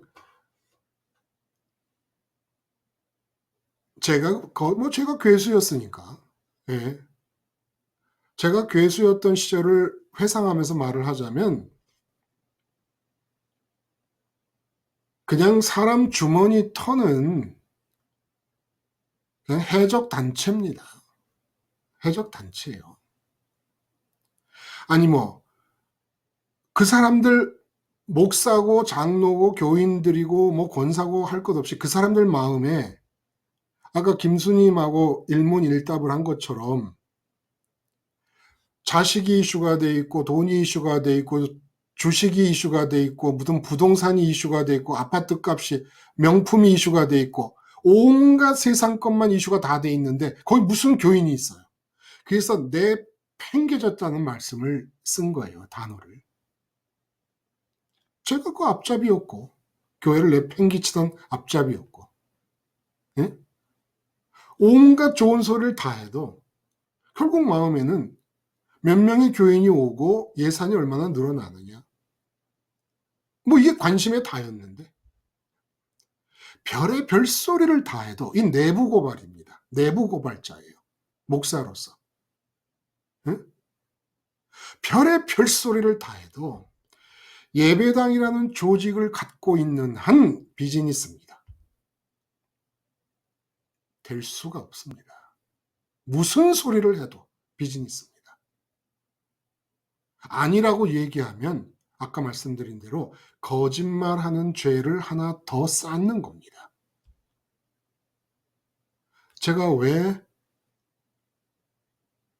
제가 개척한 교회를 쉽게 놔두고 성교회를 하다가 중단하고 혼자서 이렇게 하고 있겠습니까? 제가 목회를 하면서 생각을 해본 거예요. 생각을 한 게 경험을 한 거예요.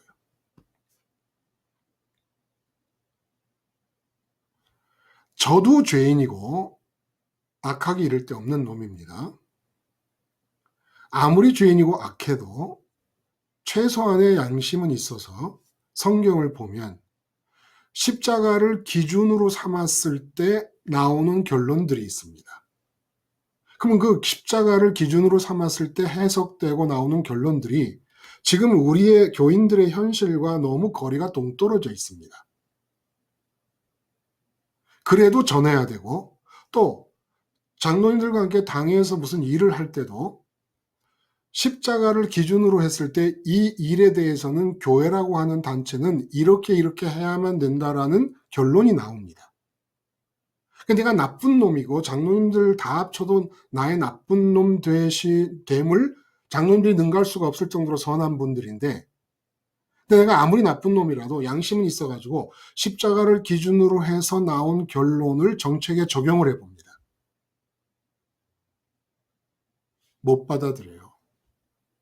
아무도 못 받아들여요.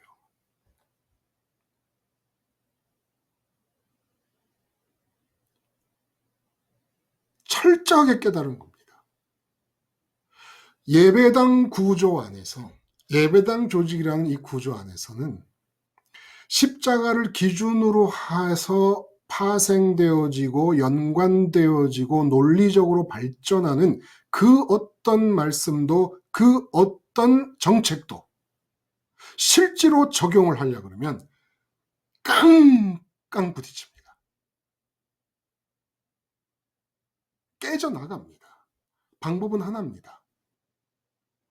조직을 살리려면 목사가 십자가를 관철하는 일을, 십자가 하나를 가지고 말씀과 행정과 모든 교회 행사에 관철하는 일을 포기해버릴 수밖에 없습니다. 절대 안 돼요. 조직을 살려야 되기 때문에. 조직을 살려야 되기 때문에. 제가 말씀드리잖아요. 그리고 눈에 들어온 것이 우리가 앞으로 보겠습니다만은 예루살렘 교회가 사도들만 있다가 집사를 세워서 7집사로 인해서 조직화되려고 할 때 하나님이 핍박을 가하게 하셔서 깨뜨려 버리십니다. 그리고 사도 바울이 말하고 있는 감독이라든지 무슨 장로라든지 집사라든지 하는 모든 얘기는 조직상의 직분이 아닙니다. 기능과 역할의 직분인 것이지. 그러니까 무슨 일을 하느냐를 정해놓은 것이죠. 그 도시에 있는 교인들 위해서. 조직을 갖춘 게 아닙니다. 조직상의 직분과 직제가 아니에요.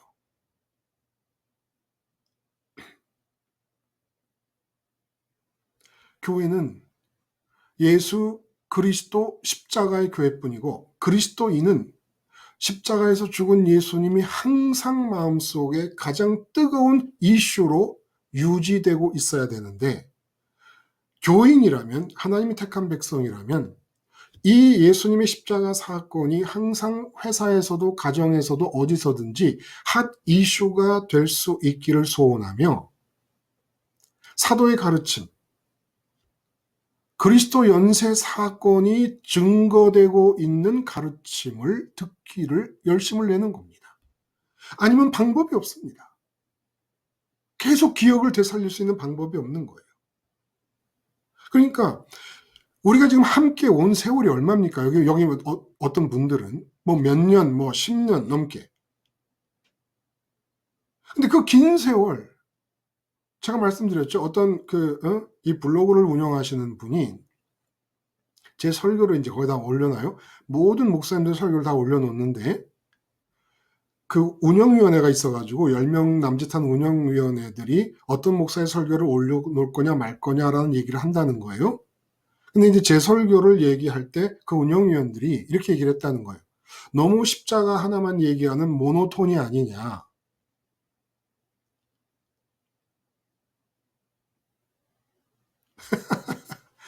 그게 모노톤이죠. 십자가 하나만 얘기한다는 걸 비유적으로 모노톤이라고 얘기를 한 거예요. 그럼 뭘 얘기해야 될까요? 교회가 뭔데요? 교인이 누군데요? 교인 누굽니까?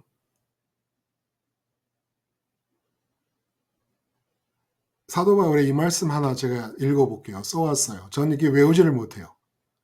고린도전서 1장 21절 말씀 제가 읽어보겠습니다. 다 아실 거예요.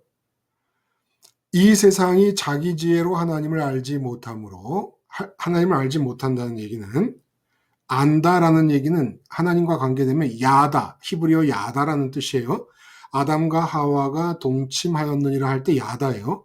그러니까 하나님을 안다는 것은 하나님이 스스로 있는 분 아닙니까? 하나님만을 있음으로 느끼고 하나님의 좋음을 확신해서 하나님이 간절히 소원되고 있는 상태가 하나님을 아는 거죠. 근데 이 세상이 어떤 지혜로도 이렇게 하나님을 알 수 없다는 거예요. 그래서 하나님께서 전도에 미련한 것으로 믿는 자들을 구원하시기를 기뻐하셨도다. 전도에 미련한 거라 그랬습니다. 그러니까 그분들이, 블로그에 있는 그분들이, 태 목사님은 십자가 하나밖에 얘기를 안 해. 이게 좀 답답해. 뭐 이런 식인 거죠. 그 다음에 보면 유대인은 표적을 구하고 헬라인은 지혜를 찾으나 우리는 십자가에 못 박힌 그리스도를 전하니, 유대인에게는 꺼리 끼는 것이요. 유대인에게는 표적을 구하는 유대인이 십자가에서 죽은 분을 그리스도로, 실패자고 처참한 사형을 당한 사람을 메시아로 믿겠습니까? 그 사람이 어떻게 우리를 구원하겠냐고 믿지 않지 않을 거 아닙니까? 그리고 또 이방인, 이 헬라인의 이방인에게는 미련한 것이로되, 지혜를 찾고 따지기 좋아하고 생각하는 사람들한테는 십자가가 미련한 거라는 거예요. 그런데 오직 부르심을 받은 자들이 누구예요? 아버지께서 예수님 십자가를 우리가 증언했을 때, 나 때문에 죽으셨구나라고 마음에 찔림을 받는 사람들, 이 부르심 사람들이. 부르심을 받은 자들에게는 유대인이나 헬라인이나 그리스도는 하나님의 능력이요 하나님의 지혜니라. 무슨 얘기입니까? 하나님의 능력이고 하나님의 지혜라는 게.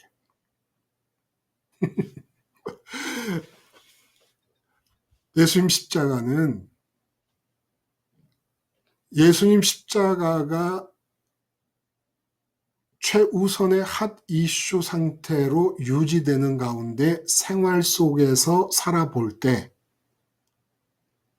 내가 십자가만을 핫 이슈, 첫 번째 이슈로 의식하고 기억하는데 무슨 일이 일어나는가, 어떻게 살고 있는가를 경험하지 않으면 모르는 겁니다.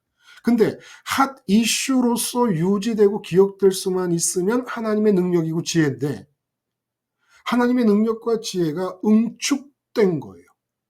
그러므로 가정에 오면 가정에 오는 대로 십자가가 핫 이슈가 되었을 때 하나님의 능력과 지혜가 성령을 통하여 융해돼서 녹아서 나오고, 직장을 가면 직장에서 녹아서 나오고, 돈 문제가 있으면 돈 문제에 대해서 녹아서 나오고,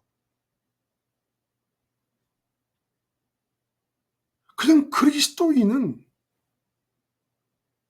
십자가에서 주님이 죽으셨다는 이 한 사건만 기억하는 사람이 그리스도인인 거예요. 아까 김순희님하고 말씀을 이렇게 주고받은 것처럼 그런 식으로 말했을 때, 내가 몸이 아프다. 몸이 아파서 내 몸의 질병에 대해서 지금 내 마음에 가장 큰 관심이 쏟아져 있어요. 그럼 그 사람을 뭐라 그래요? 환자라 그래요. 근데 몸이 아픈데도 내가 예수님이 십자가에서 죽은 사건이 우선 첫 번째 사건인 거예요. 그래서 목숨보다 더 나를 사랑하지 않으면 안 된다라고 하신 주님의 말씀처럼 몸이 아픈 병이 든 몸이 두 번째로 쳐져 나가고, 십자가에서 죽으신 예수님이 의식의 첫 번째 대상이 될 때 그 사람을 그리스도인이라고 하는 겁니다. 그렇게 예수님의 십자가를 붙잡았어요. 그랬더니 마음이 천국으로 올라가. 승천하신 길을 따라. 그러면 강림하시는 길을 따라 성령께서 오셔서 병난 몸과 또 병난 몸으로 의사를 만나야 된다면 만나야 되는 것, 그 모든 상황을 성령께서 주도해 나가신다는 겁니다. 이게 그리스도인이에요. 이게 교인이고, 그리고 하나의 교회밖에 없다는 겁니다. 그래서 교인으로 등록되느냐 안 되느냐는 무슨 신입 회원 카드를 써야 되는 게 아니고, 등록 카드를 써야 되는 게 아니고, 심지어는 예배당 조직 안에서 무슨 세례를 베풀고 말고라는 그런 문제가 아니라 내 마음속에 그리스도 세례를 받았느냐. 그리스도 세례가 뭐예요? 그리스도로 뒤집어 쓰는 겁니다.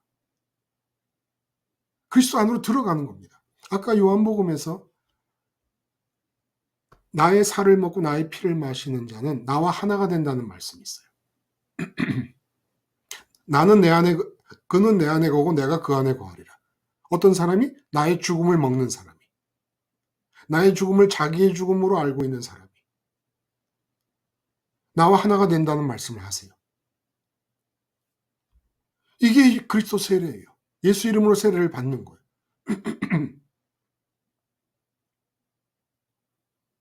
그러니까 교회라는 이름으로 예배당 중심의 조직들이 번져나가고 카톨릭이라고 하는 이상한 집단이 생겨나면서 실제 교회가 내팽개쳐져 버렸다니까요. 전부 의식과 예식, 예배당 안에 사람들이 모여서만 할 수 있는 의식과 예식으로 다 대체해버렸어요. 그리고 거기에 참석 안 하면 마치 십자가 복음이 약속한 어떤 은혜도 못 받는 것처럼 만들어버린 겁니다. 제가 괴수예요. 제가 나쁜 놈입니다. 그때를 생각하면 이런 악질이 없어요. 제 자신이지만. 아주 사람들의 생명을 말아먹기로 작정한 놈입니다. 거기 안 나오면 안 되는 것처럼 얘기를 하거든요. 거기 안 나오면. 지금 이 교회의 특징이 성전에 모였지만 핍박을 받으면 흩어집니다.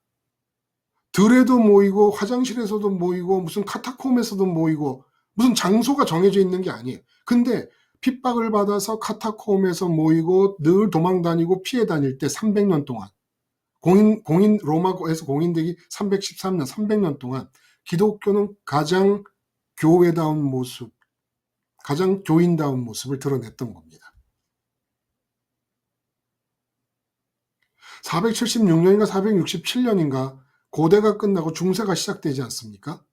그 중세 기간을 거쳐가면서 아무도 마음에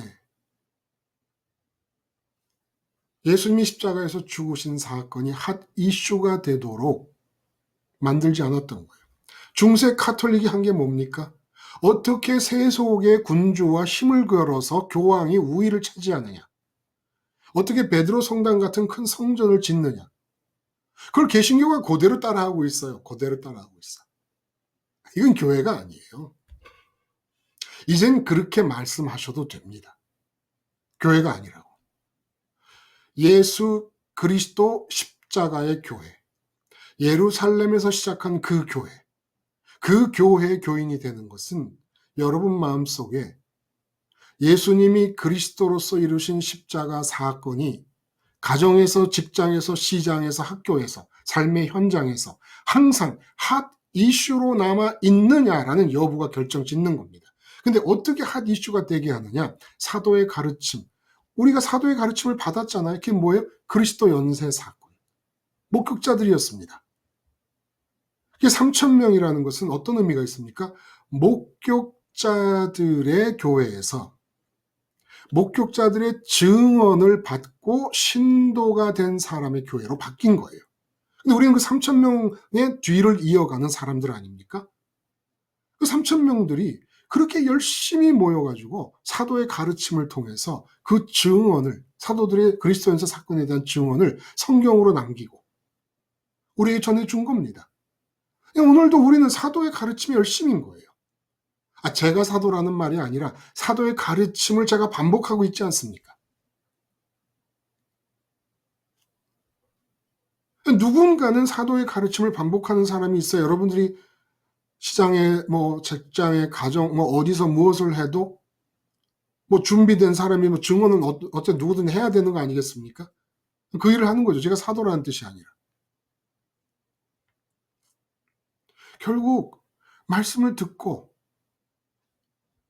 그리고 그 말씀 들은 대로 모여서 떡을 떼고 그리고 진짜 모이기 힘쓰기 위해서 내 마음이 하늘에서 모이고 있는지, 내 의식이 예수님의 십자가에서 모이고 있는지, 모임에 힘쓰면 의식이 십자가 모임, 마음의 천국 모임에 힘쓸 것입니다. 그리고 진짜 몸이 만나는 것은 떡을 떼기 위하여, 교제를 위해 떡을 떼기 위해. 강릉에 오신 분들하고 식사를 합니다. 근데 제가 웬만하면 제가 하는 식기도를 했으면 좋으련만 너무 시끄러우니까 그 시끄러움 속에서 집중이 되지 않고 있는데 주님의 십자가 얘기를 하기가 너무 십자가가 너무 아까워서 제가 각자 기도를 하자고 하죠. 저 혼자 똑같은 기도를 반복합니다. 응? 음식만 먹을 게라 했으면 죽음도 먹게 해주시고 그리하여 하나님에 대하여 살게 해주시옵소서.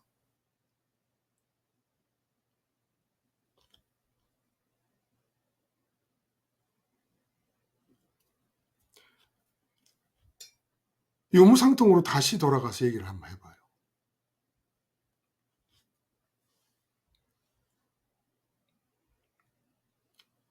아까 말씀하신 대로 김수님이 말씀하셨고 장교웅님이 또 제가 두 번째 질문한 것에 대해서 하나님의 첫 번째 라이벌을 예수님이 제물로 꼽았기 때문에 이렇게 마음에 예수님의 십자가 사건이 핫 이슈로 남아있게 되면 제일 먼저 나타나는 것은 역적을 처단하는 거 아니에요? 그 역적이 누굽니까? 재물이죠. 재물을 처단하는 거예요. 재물을 처단하는 방식이 내게 주어져 있는 돈을 아까워하지도 않습니다. 내게 있는 돈을 기부하지도 않습니다. 우리는 유무상통을 자꾸 나의 과제로 생각을 해요. 나의 과제로. 교인들의 과제로. 참교의 모습의 한 이상적인 아이디어란 이런 거의 유토피아처럼 됐어요. 유토피아라는 게 없는 땅이다라는 뜻이잖아요. 토피아가 토푸스라는 것이 라틴어의 땅이고 유라고 하는 게 없다라는 뜻이니까 유토피아라는 게 없는 땅이라는 뜻인데 네버랜드가 그런 겁니까? 근데 유무상통이라는 게 가능해요. 유무상통을 제멋대로 받아들여가지고 칼 마르크스가 공산주의 사상을 만들어내지 않습니까? 그래서 이상사회를 얘기했지만 그건 뭐 어림도 없지요. 그거는 아주 변태적인 적용이었습니다. 유무상통을 누가 해요? 예? 무슨 술 취한 사람이 무슨 기마이라고 그러잖아요. 기마이. 그리고 그건 봤어요. 집사람 고종 사촌이 그 어틀란틱 시티에 있는 그 빠찡코 카지노를 데려가서 100불을 가지고 25불씩 나눠서 이게 뭐라 그래요? 이거 잡아당기는 거? 그거를 이제 하느라고 봤는데 정말 수북이 이 바닥에 쌓이니까 같이 온 친구들을 막 손으로 집어주더라고요. 그걸 봤어요. 저도 25불을 받아서 했는데 125불을 이걸 해서 땄습니다. 그래서 이제 사실 좀 시쳇말로 미친 척하고 따라간 거예요. 그 집사람 고종 사촌애가 제 처남이죠. 고종 처남인데 그 처남 그 친구가 목사님이 이런 거 알아야 됩니다. 사람들이 어떻게 사는지 알아야 됩니다. 그러니까 25불만 딱 하세요. 그래서 저를 데리고 갔어요. 저만 따고 125불을 따고 다른 사람 다 잃었어요. 그래서 100불 주고 25불 가지고 아마 햄버거 사 먹었을걸요. 하여간 돈을 집어준다는 게 이게 뭐 정신병이지요. 내가 갖고 있는 돈을 없는 사람한테 준다는 게. 유무상통 우리가 하는 거 아닙니다. 성령님이 하시죠. 그러나 성령님이 유무상통으로 역사를 하시려면 내가 어떤 조건을 취해야 되느냐. 예수님의 십자가 사건이 핫 이슈가 되어 있어야 된다는 겁니다.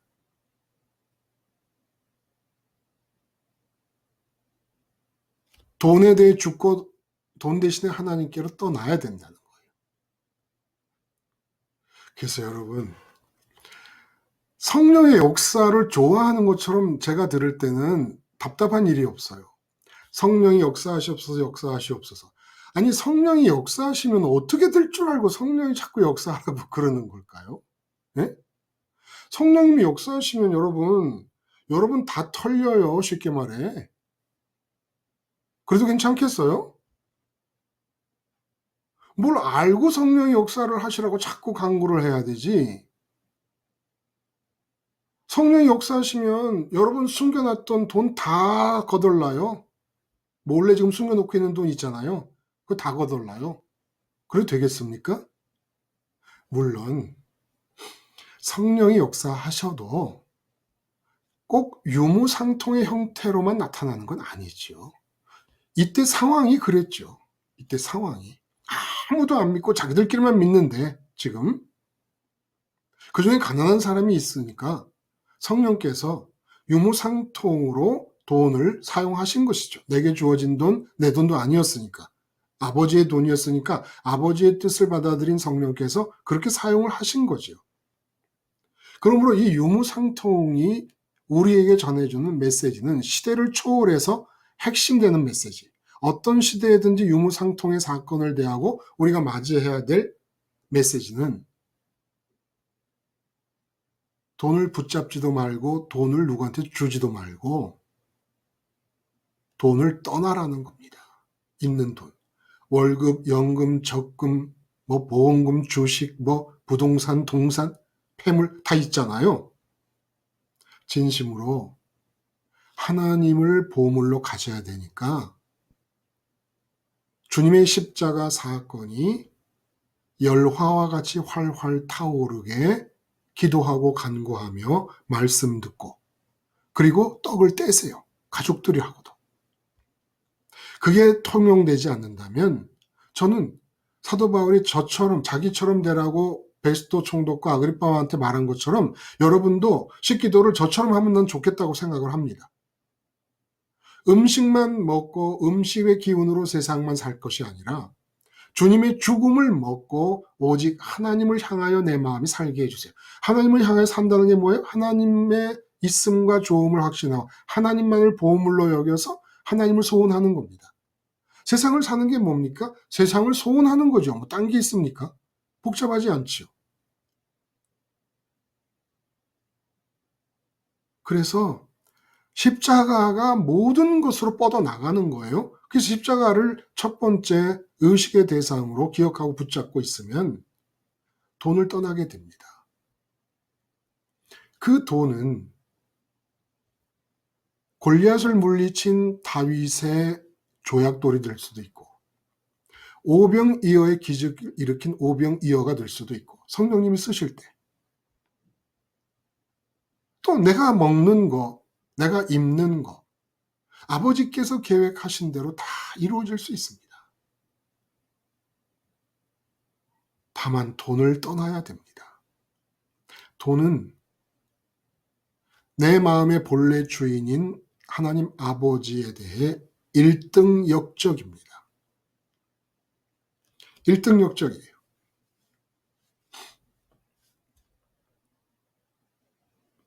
그러므로 예수님의 십자가를 제대로 기억하고 유지하면 돈에 대한 입장부터 달라지는 거예요.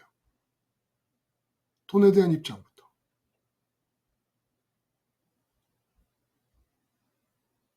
그리고 돈에 대한 입장이 달라지고 돈을 떠나게 되면 비로소 자유가 무엇인지를 느낄 수 있게 됩니다. 비로소. 왜? 이 세상에서 가장 강력하게 나를 속박하는 것이, 내 의식과 내 마음을 속박하는 것이 돈이기 때문에. 구약의 전 역사가 부자 되고 싶다고 하나님을 반역한 역사고, 예수님께서 꼽으신 첫 번째 라이벌이 돈이었습니다. 하나님이 보물이냐 돈이 보물이냐, 둘 중에 골라라.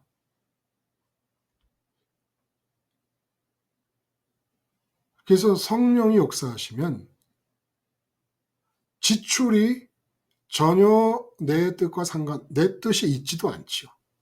근데 그 전에 돈을 좋아할 때 내가 생각했던 그런 뜻과는 상관도 없이 지출이 됩니다. 그러므로 성령의 역사 한번 생각해보고 구하세요. 어떻게 될지 모르니까. 근데 지금 우리가 얘기하는 이게 교인인 거예요. 그리고 여러분들은 십자가 예수님의 사건이 가정에서, 직장에서, 어디에서든지 기억되기를 소원하고 있잖아요. 그래서 교인이 된 겁니다. 교회 안으로 들어온 겁니다.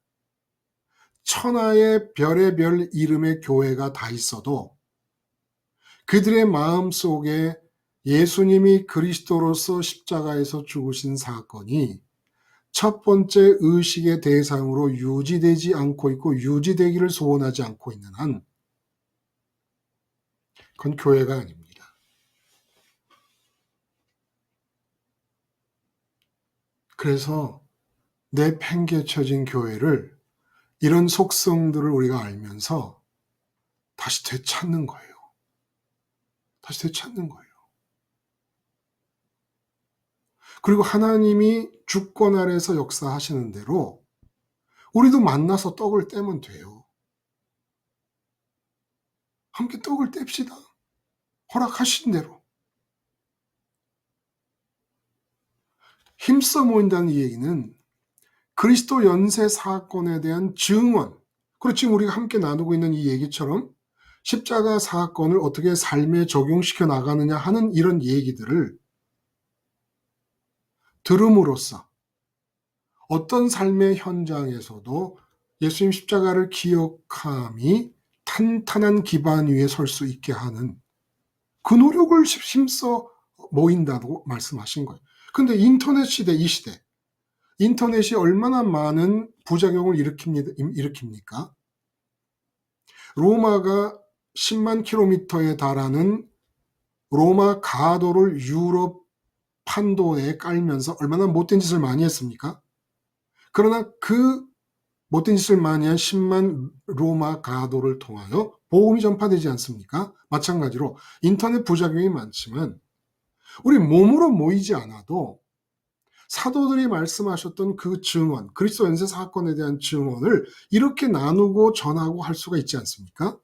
얼마나 할렐루야입니까? 인터넷 할렐루야지요. 우리가 뺏어오면 되는 거예요. 인터넷의 주 목적도, 의미와 가치도. 복음이 뺏어온 것처럼 로마 가도를. 그 로마 가도가 이 유럽과 이 아시아, 아프리카에 걸쳐갖고 거미줄처럼 쳐져 있었지 않습니까? 영국까지. 그거 복음이 뺏은 거잖아요. 우리가 인터넷 뺏어오면 되지요. 그래서 힘씁시다. 그리스도 연쇄 사건의 증언을 늘 접하기 위해서. 그래서 우리 마음속에 예수님의 십자가 사건이 언제나 핫 이슈로 남아있게 하기 위해서. 그리고 한두 사람이라도 여러분 옆에 이 그리스도 연쇄 사건의 증언이 유일한 진리라는 걸 믿고 함께 믿음의 사람들이 있다면 그 사람들과 만나서 떡을 떼세요. 또 없으면 강릉 내려오세요. 가끔. 뭐 1년에 2번씩 성찬식 한다 그랬는데 1년에 2번 오셔가지고 저랑 같이 떡 뗍시다. 떡 대신에 뭐 강릉 오면 두부를 떼야 되고 회를 떼야 되고 그렇지만 뭐 재료가 문제가 아니잖아요. 참된 양식, 참된 음료라고 말씀하신 것처럼 무엇이든지 간에 가장 좋은 것은 여러분이 그리스도 연쇄 사건을 옆에 있는 분들에게 전해서 그분들이 하나님 아버지가 선택한 사람이라서 그리스도 연쇄 사건에서 십자가 사건을 나 때문에 죽은 거라는 여러분의 증언을 받아들여서 같은 길을 가게 되면 이건 뭐 진짜 젊은 사람들 말대로 짱이지요. 그 사람과 함께 떡을 떼세요. 늘 음식 같이 먹고 예수님 죽음을 먹으면서 죽음의 기운이 있는 만큼 살다가 또 죽음의 기운이 떨어지면 또 떡을 떼거나 뭐 내가 밥을 먹을 때 혼자 뭐 혼밥을 할 때도 혼식을 할 때도 기도를 그렇게 하고 떡을 떼듯이 주님의 죽음을 기억하며 먹으면 혼자서도 가능합니다. 혼자서를 권장할 필요는 없습니다. 그러나 혼자서 있을 수밖에 없는 형편도 얼마나 많습니까? 그러나 가능합니다. 성찬의 의미가 가능하다는 거예요. 예수님의 죽음을 밥 먹을 때마다, 물 마실 때마다 기억하면 됩니다. 이걸 예식에 갖다 놓고 예식에 묶어버리니까 생활 속에서 이루어져야 될 것들이 완전히 빨려 들어가 버려서 생활은 예수님의 죽음의 힘이 아무것도 안 나타나고 있는 거예요. 그러니까 세상에 대한 삶만 나타나요. 세상에 대해서 아주 피둥피둥 살아서 예수 믿는다는 사람들이 세상 것 소원하고 세상 것 좋아하고 세상 것 있음으로 느낌에 전력 질주를 하고 있는 거 아닙니까 지금? 그 후에 성찬식을 거기다 갖다 놔요. 그래. 큰일 나는 거죠. 마지막에 기도. 이 기도는 분명합니다.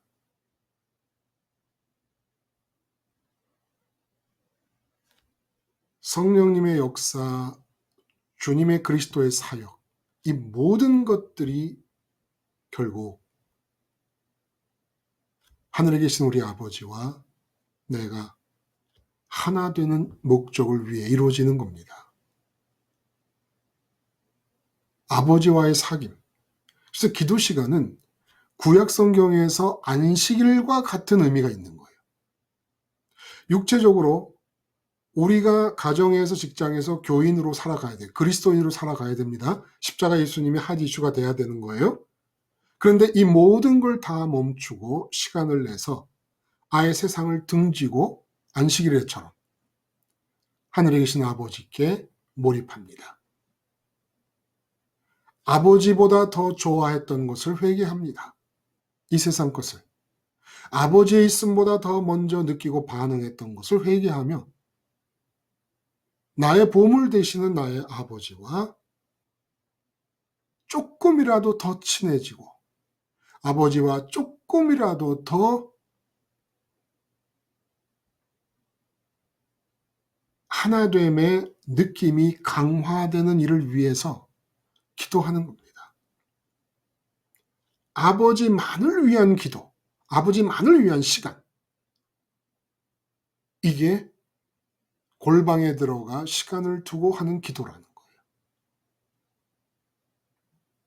늘 항상 하는 기도, 쉬지 않고 하는 기도는 또 의미가 달라요. 그거는 십자가를 불태우고 있으면, 물론 골방에 들어간 기도도 십자가 예수님과 성령님이 다 역사를 하십니다. 언제나 삼위일체가 역사하시는데 이 기도라고 특별히 말한 이 시간은 세상을 등지고 아예 시간을 만들어서 하나님 아버지께만 올인하는데, 역시 예수님 십자가에서부터 승천까지의 길을 염두에 두고 기도를 드려야 되고, 성령님이 오셔서 아버지의 있음을 강하게 느끼도록 역사해 주시고 아버지의 조음이 확신될 수 있도록 해 주셔야 되는 것이니까, 그래서 주기도의 그러므로가 가리키는 앞에 두 부분, 외식하는 부분과 이방인의 중언번하는 부분, 그래서 그렇게 외식하여 하나님보다 세상 좋아하는 나, 하나님이 주권자로 계획하고 있는 세상 일에 대해 자꾸 이렇다 저렇다 생각하고 있었던 나를 십자가에서 죽은 자로 여기게 해주시고, 마음이 몸을 통해 세상을 느꼈듯이 성령께서 오셔서 내 마음이 하나님을 느끼게 해주시옵소서. 그래서 하나님만을 소원할 수 있게 해주시고, 이 땅에는 하나님의 뜻만이 이루어지게 해주시옵소서. 완전히 하나님과의 로맨스에 빠져들어가는 것, 이게 기도라는 거예요. 이 기도가 그리스도의 사역, 성령의 사역의 집합체입니다. 종합예술인 거예요, 이 기도 시간이. 기도 시간이 없으면 수습이 안 돼요, 수습이.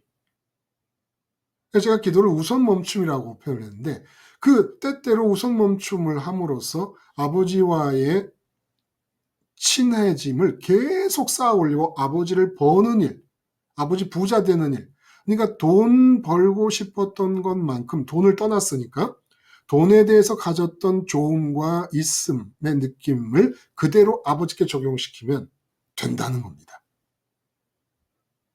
유무상통과 기도가 같이 교회 속성인 이유는 돈을 떠나서 돈을 좋아하던 그 마음 그대로 아버지께 마음을 방향을 바꿔라. 돈을 벌려고 얼마나 노력했습니까? 그렇게 아버지를 벌려고 한번 해보라는 거예요. 월급 받을 때 얼마나 기분이 좋습니까? 그렇게 아버지와 관계를 해보라는 겁니다. 아버지 하나님과의 관계는 간단해요. 돈과 재물과 아니면 내가 진짜 좋아하는 다른 것이 있다 그러면 그 관계를 그대로 이쪽으로 옮겨놓으면 됩니다. 하나님께로. 그걸 떠나서, 십자가로 떠나서. 우리 이렇게 해서 전 세계적으로 내팽개쳐지고 있는 예수 그리스도 십자가의 교회를 우리라도 찾아가기 시작을 합시다. 우리라도. 조직이 필요 없습니다. 무슨 직분이 필요한 게 아닙니다. 내 마음에 십자가 예수 그리스도의 사건이 언제 어디서든지 핫 이슈가 될 수 있기 위해서 저도 여러분도 함께 손잡고 이 일에 총력을 기울이며 가는 거예요.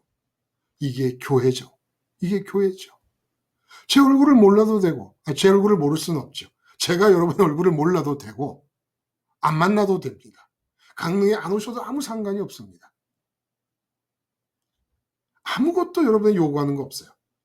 우리 서로 저는 말씀을 전하며 말씀을 들으며 언제 어디서든지 예수님이 그리스도로서 이루신 십자가 사건이 내 마음속에 나의 사건으로 항상 핫 이슈가 되는 봉합불 꺼지지 않게 불길을 살리는 것처럼 그렇게 하는 일을 위해 총력을 기울이면 삼위일체 하나님의 역사 속에 우리가 들어갈 수 있잖아요. 이 교인이죠. 진짜.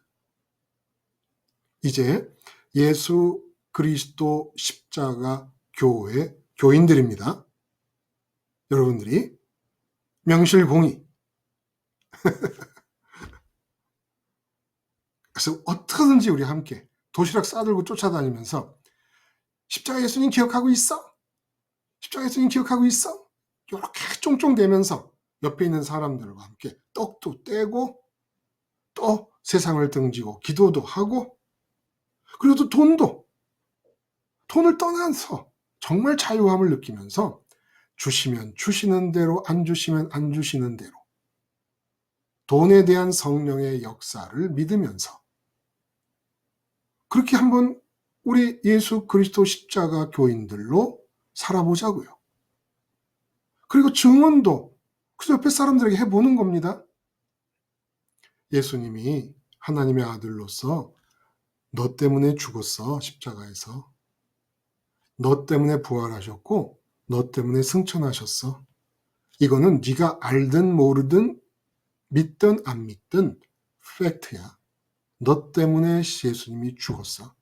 근데 그 사람이 쓸데없는 소리 하지 마 했는데 집에 가서 뱅뱅 머릿속에 그 소리가 들리는 거예요. 너 때문에 죽었어. 예수님이 너 때문에 죽었어. 뱅뱅 들리기 시작해요. 하나님이 택한 사람입니다. 무슨 밑도 끝도 없잖아요. 뜬금도 없고. 그런데 예수님이 너 때문에 죽었다는 그 얘기가 그냥 떠나질 않는 사람들이 있다는 거예요. 받아들여지는 사람이 있고. 우리 옆에서 한번 찾아봐요. 가장 가까운 사람부터. 내가 미친 소리 한마디 할게. 너 예수님 알지? 알지, 예수가 누군지. 너 때문에 죽었거든? 해봅시다. 우리는 예수 그리스도 십자가 교회의 교인들입니다. 우리가 무엇을 해야 되는지 분명해졌죠. 계속 함께 해가면서 진정한 교인으로서 각자 삶의 자리에서 사는 동안에 우리 예수 그리스도 십자가 교회가 좀 뚜렷이 세상에 나타날 수 있다면 얼마나 기쁘겠습니까? 같이 기도하겠습니다. 하나님 아버지, 목회를 해본 사람으로서, 수많은 교인들을 만나본 사람으로서 예수 그리스도 십자가 교회가 버려졌음을 확신 있게 말씀을 드릴 수가 있는 형편입니다. 이 가운데 저희들을 불쌍히 여기셔서 잘못됨을 깨닫게 해 주시옵시고, 아버지의 능력과 지혜가 응축된 십자가 사건의 의미가 요만큼이라도 깨닫게 해 주시오니 전적으로 은혜요, 전적으로 하나님의 사랑임을 알고 감사에 감사를 드립니다. 이 적은 무리에게 은혜를 허락하셔서 빛과 소금이 되게 하시며 팽개쳐진 예수 그리스도 십자가의 교회가 윤곽이 드러나는 역사가 일어날 수 있다면, 감히 바랄 수 없는 그런 일이 일어날 수 있다면 이보다 더 큰 은혜가, 이보다 더 큰 축복이 어디에 있겠습니까? 우리 사랑하시는 주님의 교회를 아버지 어떻게 하든지 살려내실 수 있기만을 간절히 소원하오며 예수님의 이름으로 기도드리옵나이다. 아멘. 여러분 감사합니다. 긴 시간 함께 참여해 주셔서 또 다음에 또 뵙겠습니다.